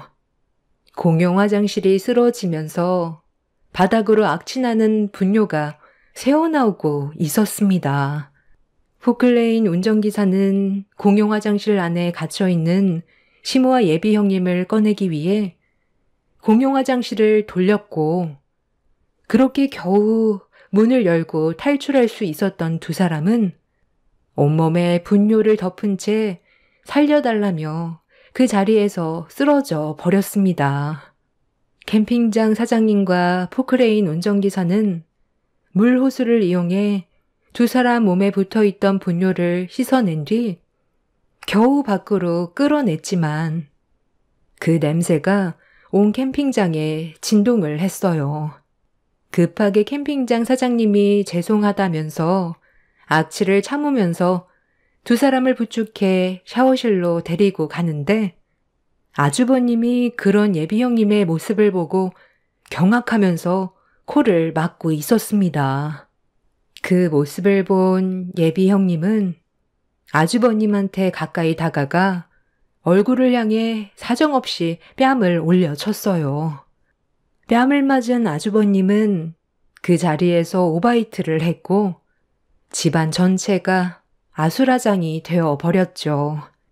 결국 그날 2 사람 모두 샤워실에서 분뇨를 씻어낸 뒤 캠핑장 이용 결제 금액에 대해 환불을 받고 추가적인 피해 보상까지 받았지만 너무 큰 충격을 받았던 예비 형님은 아주버님한테 화가 잔뜩 났는지 결국 파혼을 결정했습니다. 시모는 그날 이후 제가 휴지를 바로 주지 않았던 점에 대해 분노해서 한바탕 난리를 쳤고 저는 예비 형님이 했던 약속과 제가 캠핑장에서 당했던 부분들에 대해 증언을 해달라고 부탁을 했어요. 공용 화장실에 빠졌다는 건 저희 가족들 외엔 아무도 모르던 일이었기 때문에 소문이 나는 걸 원치 않았던 예비 형님은 제 편에 서서 시모가 했던 행동들에 대해 소송을 제기했을 때 증언과 진단서까지 끊어 주었습니다. 농통에 들어갔다 나왔는데도 3 사람이 되지 못한 시모를 절대 용서하지 않을 생각입니다. 제가 받은 정신적 피해 부분에 대해 보상을 제기할 거고, 그리고 평생 얼굴을 안 보고 살아갈 생각입니다. 이미 남편과 이사 계획 세웠고, 제가 운영하던 미용실도 정리했습니다. 다른 지역에서 새 삶을 살려고요. 인성이 올바르지 않은 사람은 똥통에 처박혀도 바뀌지 않는다는 걸 알게 되었네요. 두 번 다시 시모와의 악연을 다시 만들고 싶지 않습니다.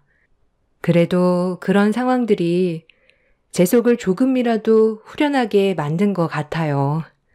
앞으로 살아가는 동안 힘든 일이 있을 때 그때의 기억을 떠올리며 살아가는 것도 나쁘지 않을 것 같네요. 제 사연 들어주셔서 감사합니다. 안녕하세요. 저는 40대 중반 여자입니다.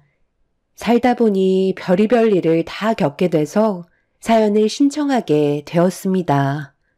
사건의 시작은 동서가 사업을 하면서부터 시모의 태도에 조금씩 변화가 찾아오고 있었어요.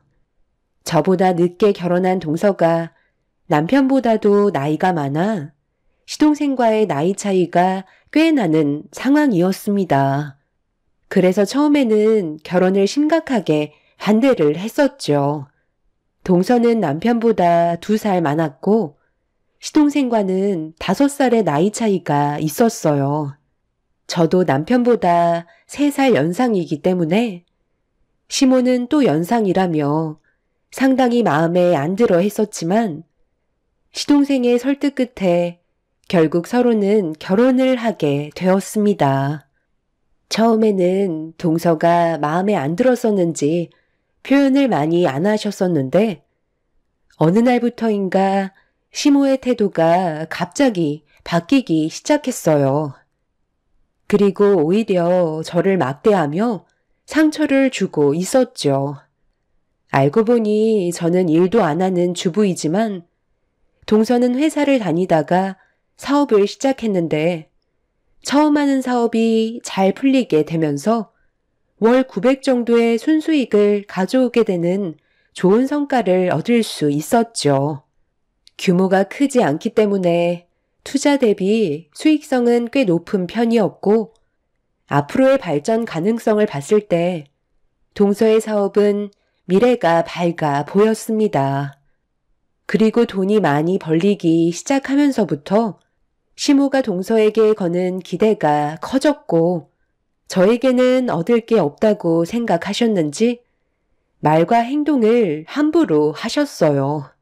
처음 몇 번은 서운해도 참고 넘어갔었는데 계속해서 시달리게 되자 저도 참는데 한계가 있다 보니 불만을 털어놓을 수밖에 없었어요. 결국 시모와 얼굴을 붉히게 되면서 안 좋은 감정들이 점점 더 커지게 되자 서로 얼굴을 붉히며 목소리를 높이게 되었죠. 그리고 저와 시모 눈치를 보면서 동서가 저녁 준비를 위해 숭늉 그릇을 식탁에 올려놓으려는 순간 발이 꼬였는지 넘어짐과 동시에 숭늉이 담겨있던 그릇이 바닥으로 떨어지게 되었고 와장창 소리와 함께 그릇은 깨지고 말았습니다. 그걸 보고 놀란 시모는 동서한테 달려가 괜찮냐면서 다친 곳은 없는지 몸 이곳저곳을 살피고 계셨어요. 저도 갑작스럽게 일어난 일이라 많이 놀란 상태였지만 바닥에 엎어진 숭늉을 처리하기 위해 걸레를 가지고 바닥을 훔치고 있는데 시모가 그런 저를 노려보시더니 갑자기 발길질을 하셨어요. 쪼그려 앉아 있다가 시모가 뒤에서 발로 걷어차는 바람에 저는 중심을 잡지 못하고 철푸덕 넘어지면서 얼굴이 그대로 고꾸라져 버리고 말았죠. 얼굴과 온몸은 숭늉으로 뒤덮여져 버렸고 저는 짜증 섞인 비명을 지르고 말았습니다. 제가 뭐 하시는 거냐고 벌떡 일어나 시모를 노려보며 화를 내자 갑자기 제 뺨을 내려치시더니 동서는 밖에서 큰일을 하는데 숭늉 그릇을 나르게 했다고 말리지 못한 제 탓이라며 이 모든 일들이 저로 인해 생기게 된 거라는 어이없는 말을 늘어 놓으셨어요. 결국 참다 못한 저도 시모에게 분노를 표출하고 말았죠. 너는 정신이 있니 없니? 숭늉 그릇이 무거운 거 뻔히 알면서 그걸 쳐다만 보고 있으면 어쩌자는 거야? 이런 일을 제대로 해본 적도 없었던 작은 며느리가 쏟을 수도 있다는 건 당연한 건데 그걸 미리 예방하지 않은 너 탓이 제일 큰 거 아니니? 쓸데없이 불만을 왜 터뜨려? 네가 부족하니까 욕을 먹는 거지. 이게 왜 제 탓인 거죠? 동서가 실수로 넘어진 건데 어떻게 제가 잘못했다고 하실 수 있는 거예요? 그리고 가족들이 먹는 음식 준비하는 건데 당연히 동서도 옆에서 도와줄 수 있는 거 아니에요? 도대체 왜 어머님한테 욕을 먹어야 하는 거죠? 제 입장에서 최선을 다하고 있는데 뭐가 그렇게 못마땅하셔서 맨날 얼굴만 보시면 못 잡아먹어 안달이세요. 어머님한테 좋은 말 바라는 것도 아니지만 그렇다고 욕먹을 짓을 해온 적은 지금까지 단 한 번도 없었어요. 이제 두 분 다 그만하세요. 언제까지 이러실 거예요? 제가 봤을 때 방금 하신 행동은 어머님이 잘못하셨어요. 제가 실수로 넘어진 건데 그걸 형님 탓으로 돌리시는 건 좀 억지스러워요. 제가 오늘 일이 늦게 끝나서 음식 준비하는 거 도와드리지 못했기 때문에 조금이라도 일손 거들어 주려고 했던 건데 이런 실수가 나와서 안 좋은 상황만 만들었네요. 정말 죄송합니다. 전부 제 탓이니 두 분 다 이제 그만하세요. 가족들끼리 얼굴 붉혀봤자 좋을 거 하나 없잖아요. 네가 잘못한 건 하나도 없다. 밖에서 얼마나 힘들게 일하고 들어왔는데 여기 와서까지 일을 하는 건 안 되는 거지. 집에서 맨날 놀고 먹고 하는 큰 며느리가 음식 준비하는 건 당연한 거다. 그리고 자기가 할 일을 제때 하지 못해서 이런 일이 발생된 거니 나한테 욕을 먹을 수밖에 없는 거지. 내가 괜히 이러겠니? 정말 이렇게까지 하고 싶지 않았는데요. 저 이제 어머님 댁에 그만 올게요. 이런 대우 받아가면서 오고 싶은 생각 없어요. 앞으로 어머님이 알아서 하세요. 저도 저희 부모님한테는 귀한 딸이고 지금까지 살면서 단 한 번도 발길질을 당해보거나 뺨을 맞은 적은 없었다고요. 오늘 당한 일은 법적으로 고소하겠어요. 고소? 네가 나를 고소한다고? 한번 해봐라. 내가 무서워할 줄 아니? 어차피 법적으로 진행해봤자 일만 커지고 주변만 시끄러워지는 거지. 너한테 이득되는 게 뭐가 있을 것 같은데? 법적으로 하든 말든 나는 신경 안 쓸 테니까 하고 싶은 대로 해봐라. 네가 안 오면 나야 스트레스 안 받아서 좋기만 하지. 저는 더 이상 시모와 대화조차 섞고 싶지 않아 곧장 방에 들어가 짐을 챙기기 시작했어요. 그렇게 모든 준비를 끝낸 뒤 아이들 옷까지 다 입힌 다음 잠깐 외출한 남편한테 전화를 하려는데 때마침 현관문을 열며 서방님과 시부가 들어왔고 맨 마지막으로 남편이 들어왔어요. 저와 아이들을 본 남편은 무슨 일 있었냐고 물어보며 당황스러운 표정으로 바라보더니 집안 분위기를 살피고 있었습니다. 저와 시모가 기분이 좋지 않다는 걸 눈치챈 남편은 저를 데리고 방으로 들어왔어요. 남편을 보자마자 서러움이 북받쳐 결국 눈물을 쏟아내면서 좀 전에 있었던 일들에 대해 설명을 하기 시작했죠. 남편의 얼굴도 점점 사색이 되었고 시모가 저에게 손찌검을 했다는 말을 듣게 되는 순간 경악을 하며 거실로 뛰쳐 나갔습니다. 남편은 집안이 떠나갈 정도로 화를 내며 저에게 사과를 하라고 했지만 시모는 남편의 말은 조금도 들으려 하지 않았습니다. 더 이상 시댁에 있어봤자 좋아질 수 있는 상황이 아니라고 판단한 저는 아무 말 없이 다시 거실로 나와 아이들을 데리고 집 밖으로 나와 버렸어요. 남편은 시모가 저에게 진심으로 용서를 구하기 전까지는 오지 않겠다고 화를 낸 뒤 저와 아이들을 차에 태웠습니다. 집으로 돌아가는 동안에도 남편이 잘못한 것도 아닌데 저에게 미안하다는 말을 반복했어요. 시모와 저와의 관계가 처음부터 안 좋았던 건 아니었어요. 사건, 사고 없이 평범한 생활을 유지하며 기복 없는 삶을 보내오고 있었죠. 그런데 동서가 사업을 하면서 수익이 많아지다 보니 자연스럽게 시모의 주머니도 예전과는 다르게 조금 여유가 생기기 시작했었죠. 동서가 시부모님의 용돈을 올려드렸지만 반대로 저희 집은 남편만 일을 하고 저는 집안일과 육아만 하다 보니 용돈을 드리는 금액에 변화가 없게 되면서 제가 일을 하지 않는다는 거에 불만을 가지고 계셨죠. 맞벌이도 어느 정도는 상황이 맞아야 하는 건데 제가 집에서 놀고 있다고만 생각하는 시모 때문에 정신적으로 상당히 시달리고 있었습니다.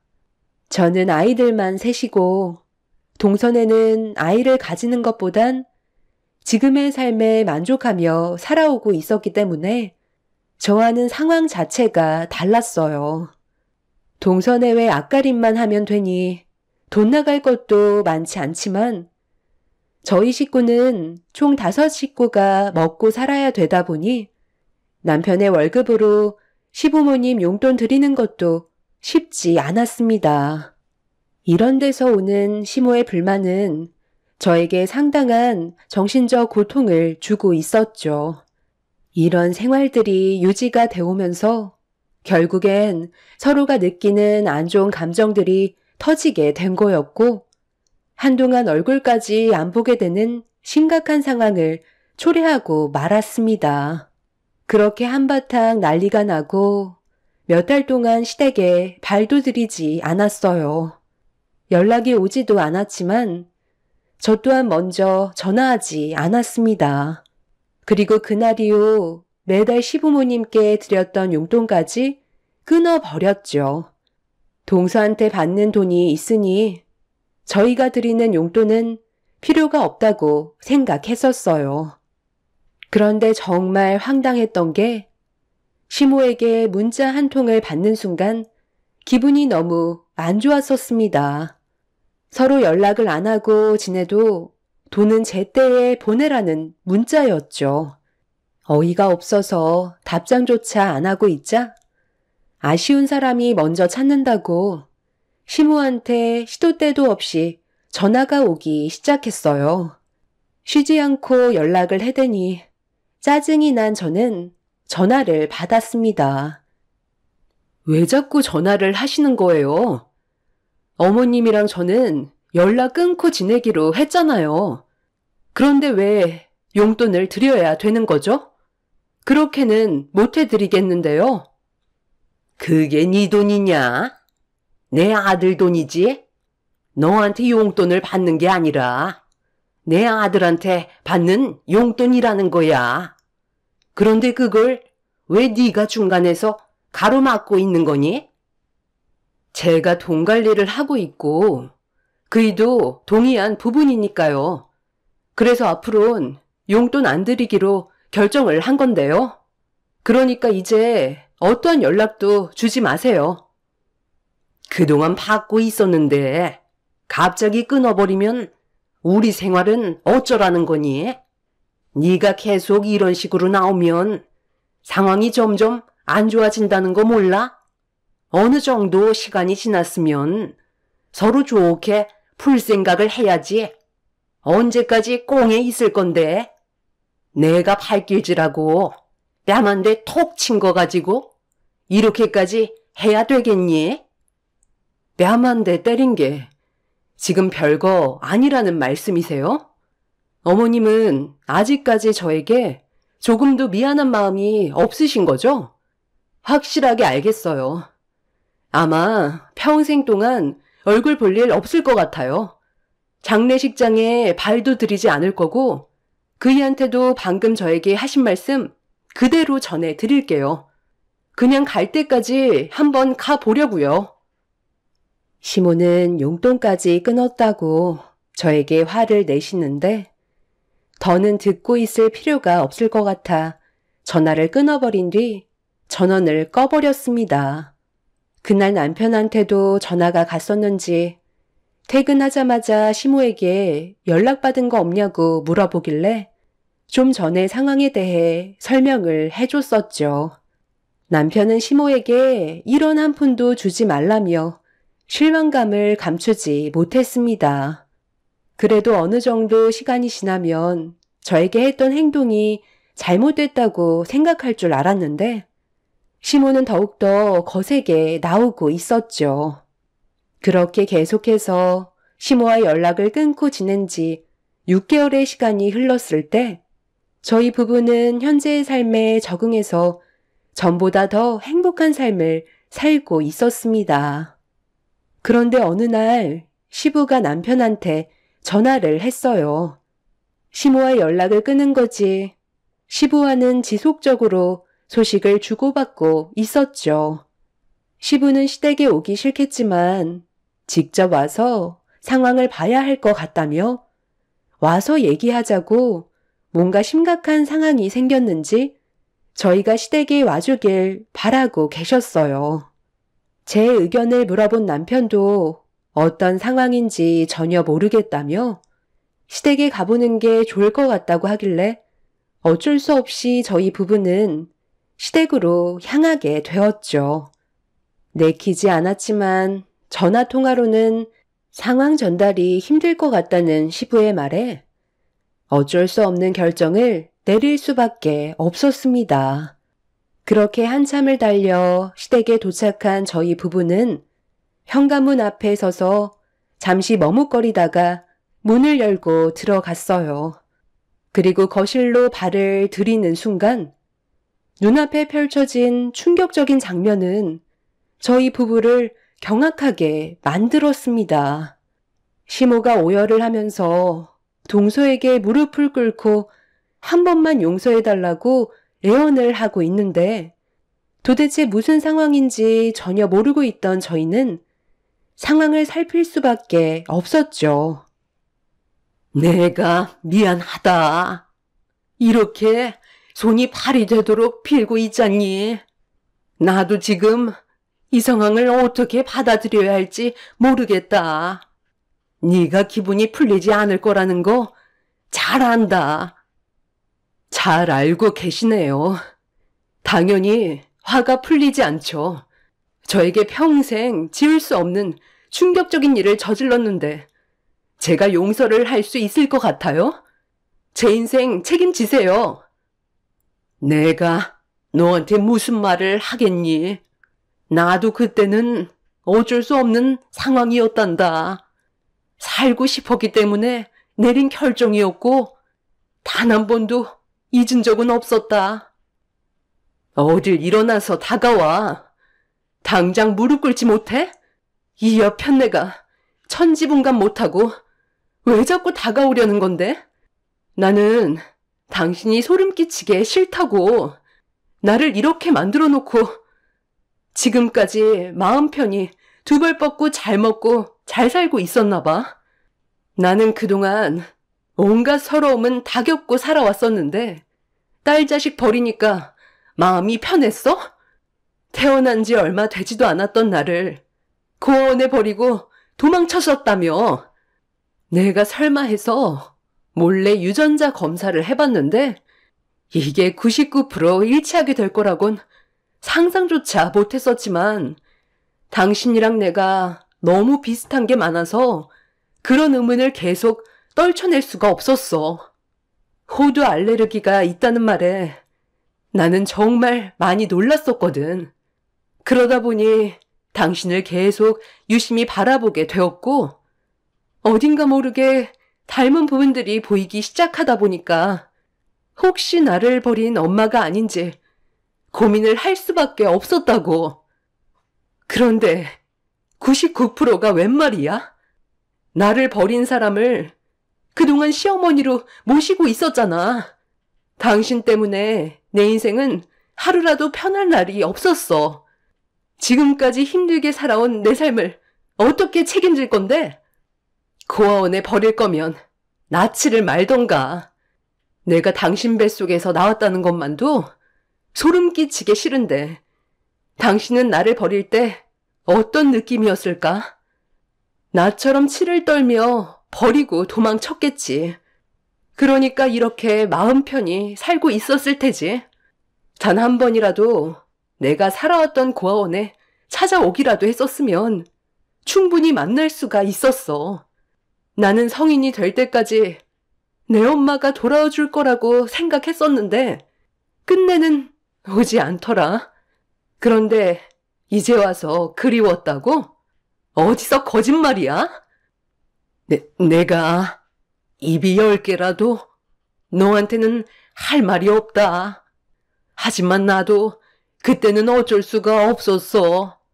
나와 결혼을 약속했던 남자가 임신을 했다는 사실을 알리는 순간 잠적을 해버렸고 부모님께서는 그런 나를 받아주지 않았다고. 내가 살 수 있는 건 태어난 아이를 고아원에 두고 와야지만 부모님이 다시 받아준다고 하셨어. 경제적인 능력이 없는 상태에서 너를 키울 자신이 없었단다. 나에 대해 많은 실망을 했겠지만 어쩔 수 없는 상황이었다는 것만 알아줬으면 좋겠구나. 당신을 조금도 이해하고 싶지 않아. 그렇다고 자식을 버려? 내가 당신이었으면 입에 풀칠을 못해도 악착같이 데리고 살았을 거야. 같이 세상을 떠나게 돼도 무조건 옆에 붙어 있었을 거라고. 내가 딸이니까 경제적으로도 도움이 안 될 것 같아서 고아원에 버렸겠지. 당신은 평생 땅을 치고 후회해도 절대 용서받지 못할 거야. 전혀 상상하지도 못한 상황이 눈앞에 펼쳐졌고 저희 부부는 입을 다물지 못했습니다. 동서가 시모의 딸이라는 건 말도 안 되는 일이었으니까요. 거기에다가 시모가 동서를 갓난 아기 때 고아원에 두고 왔었다는 것도 엄청난 충격이었죠. 남편은 동서의 말이 사실이냐고 시모에게 다시 되물었고 시모는 아무 말도 하지 못한 채 오열을 하면서 동서에게 한 번만 용서해달라고 애원하고 있었어요. 드라마에서나 있을 법한 일들이 눈앞에 펼쳐지니 이 일을 어떻게 처리해야 될지 전혀 감이 잡히지 않았습니다.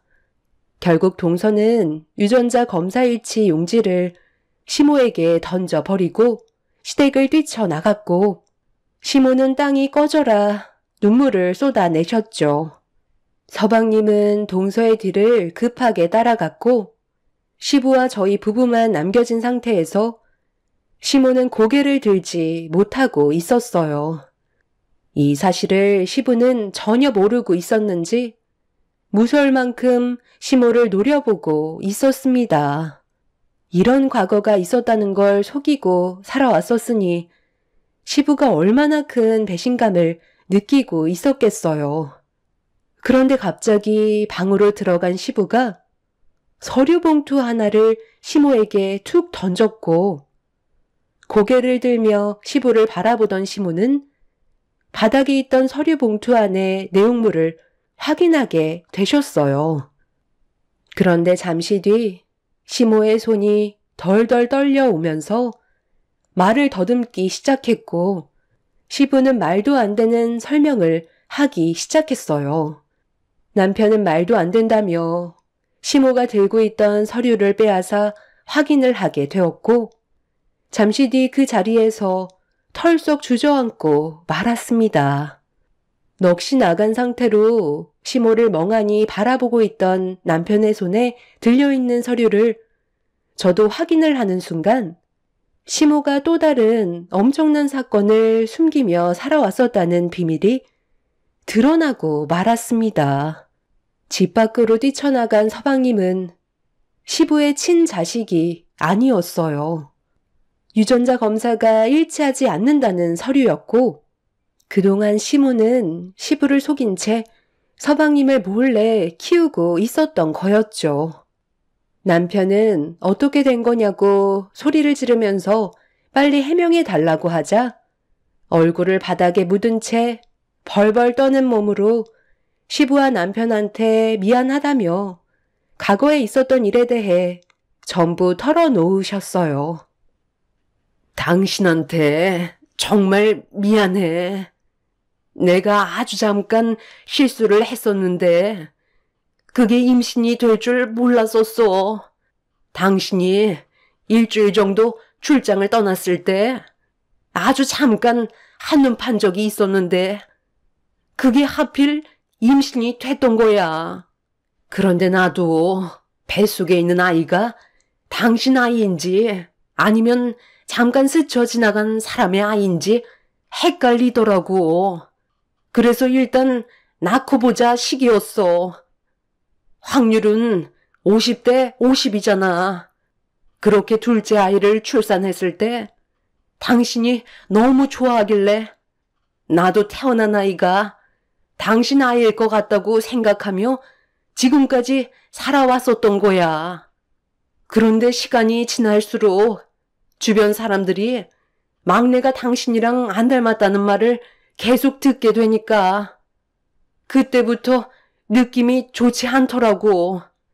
그런데 당신은 막내를 자기 친아들처럼 생각하며 키웠었고 성인이 되면서부터 안 닮았다는 말도 더는 들리지 않다 보니 크게 문제 삼지를 않았었어.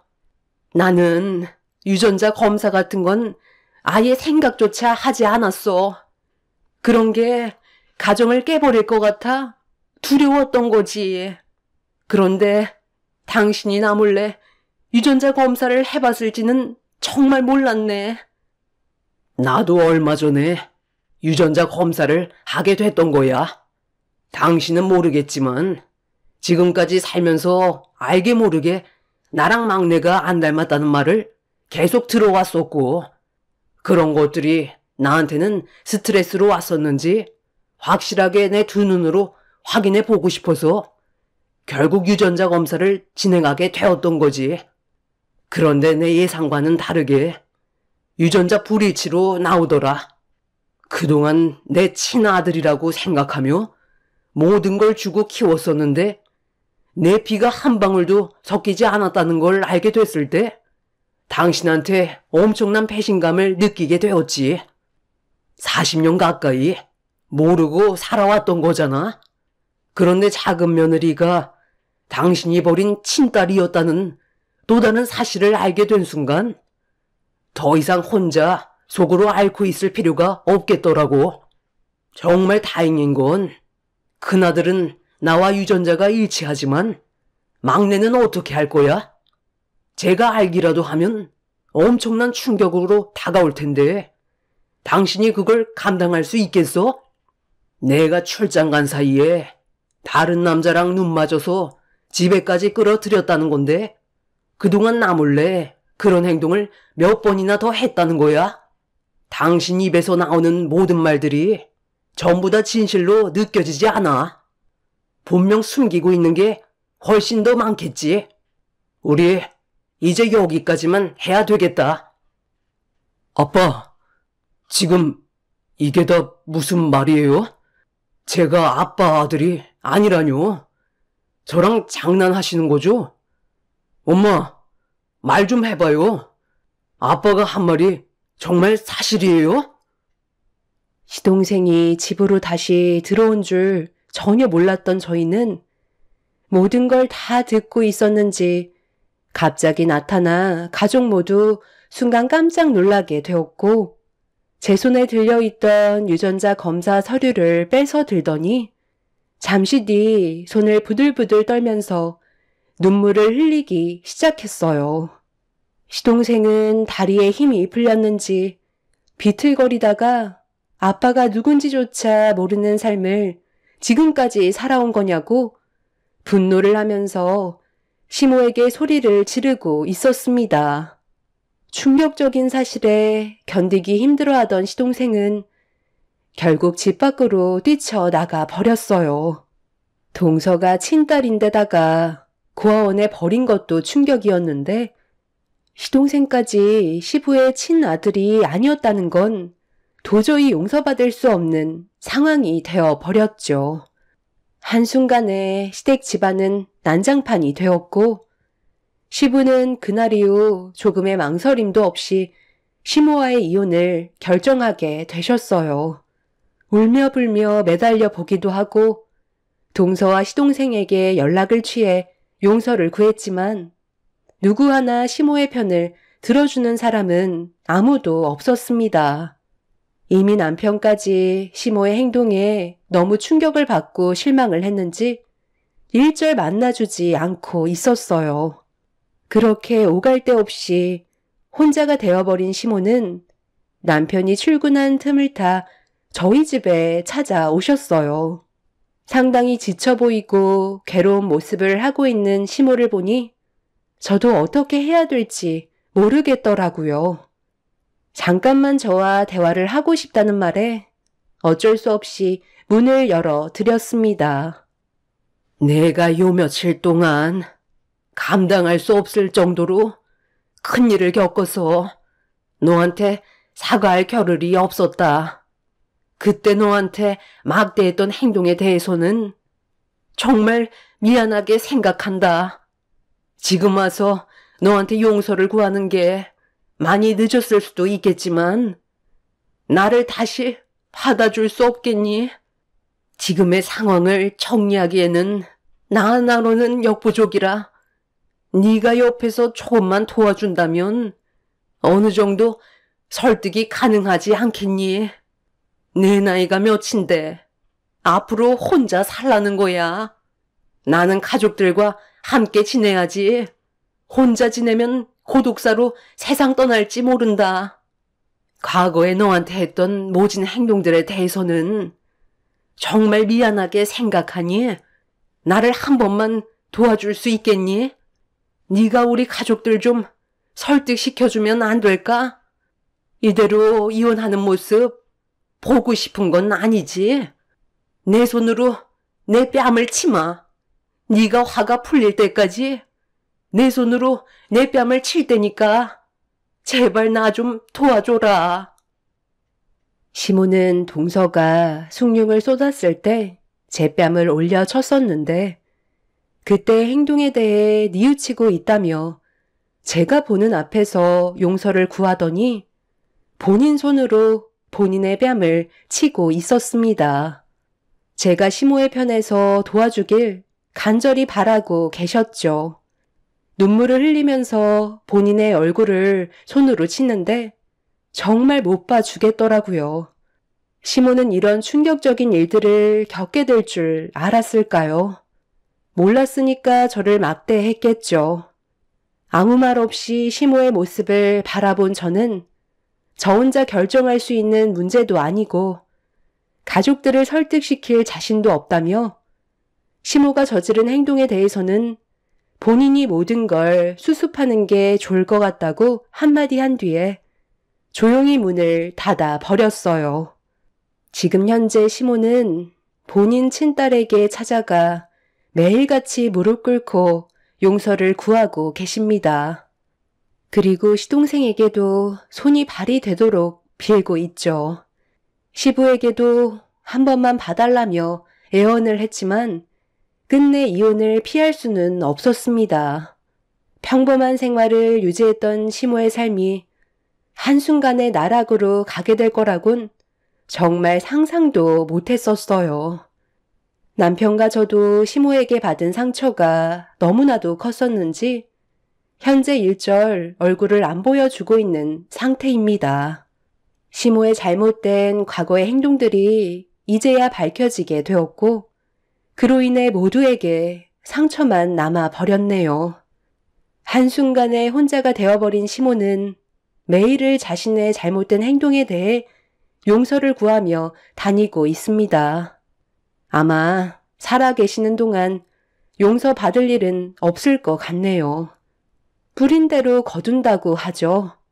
남은 인생 자신의 과거에 대해 후회하며 살길 바랄 뿐이네요. 현재 시동생과 동서는 시모의 과거의 일들을 전혀 모르고 있었기 때문에 남매지간이었다는 사실에 상당히 큰 충격을 받은 상태로 이혼을 한 상황입니다. 다행히 둘 사이에 아이가 없었다는 게 정말 다행이네요. 저희 부부는 시부와 왕래를 하고 있는 중이지만 앞으로 어떻게 살아가면 좋을지 걱정이 많네요. 제 기막힌 이야기 들어주셔서 감사합니다.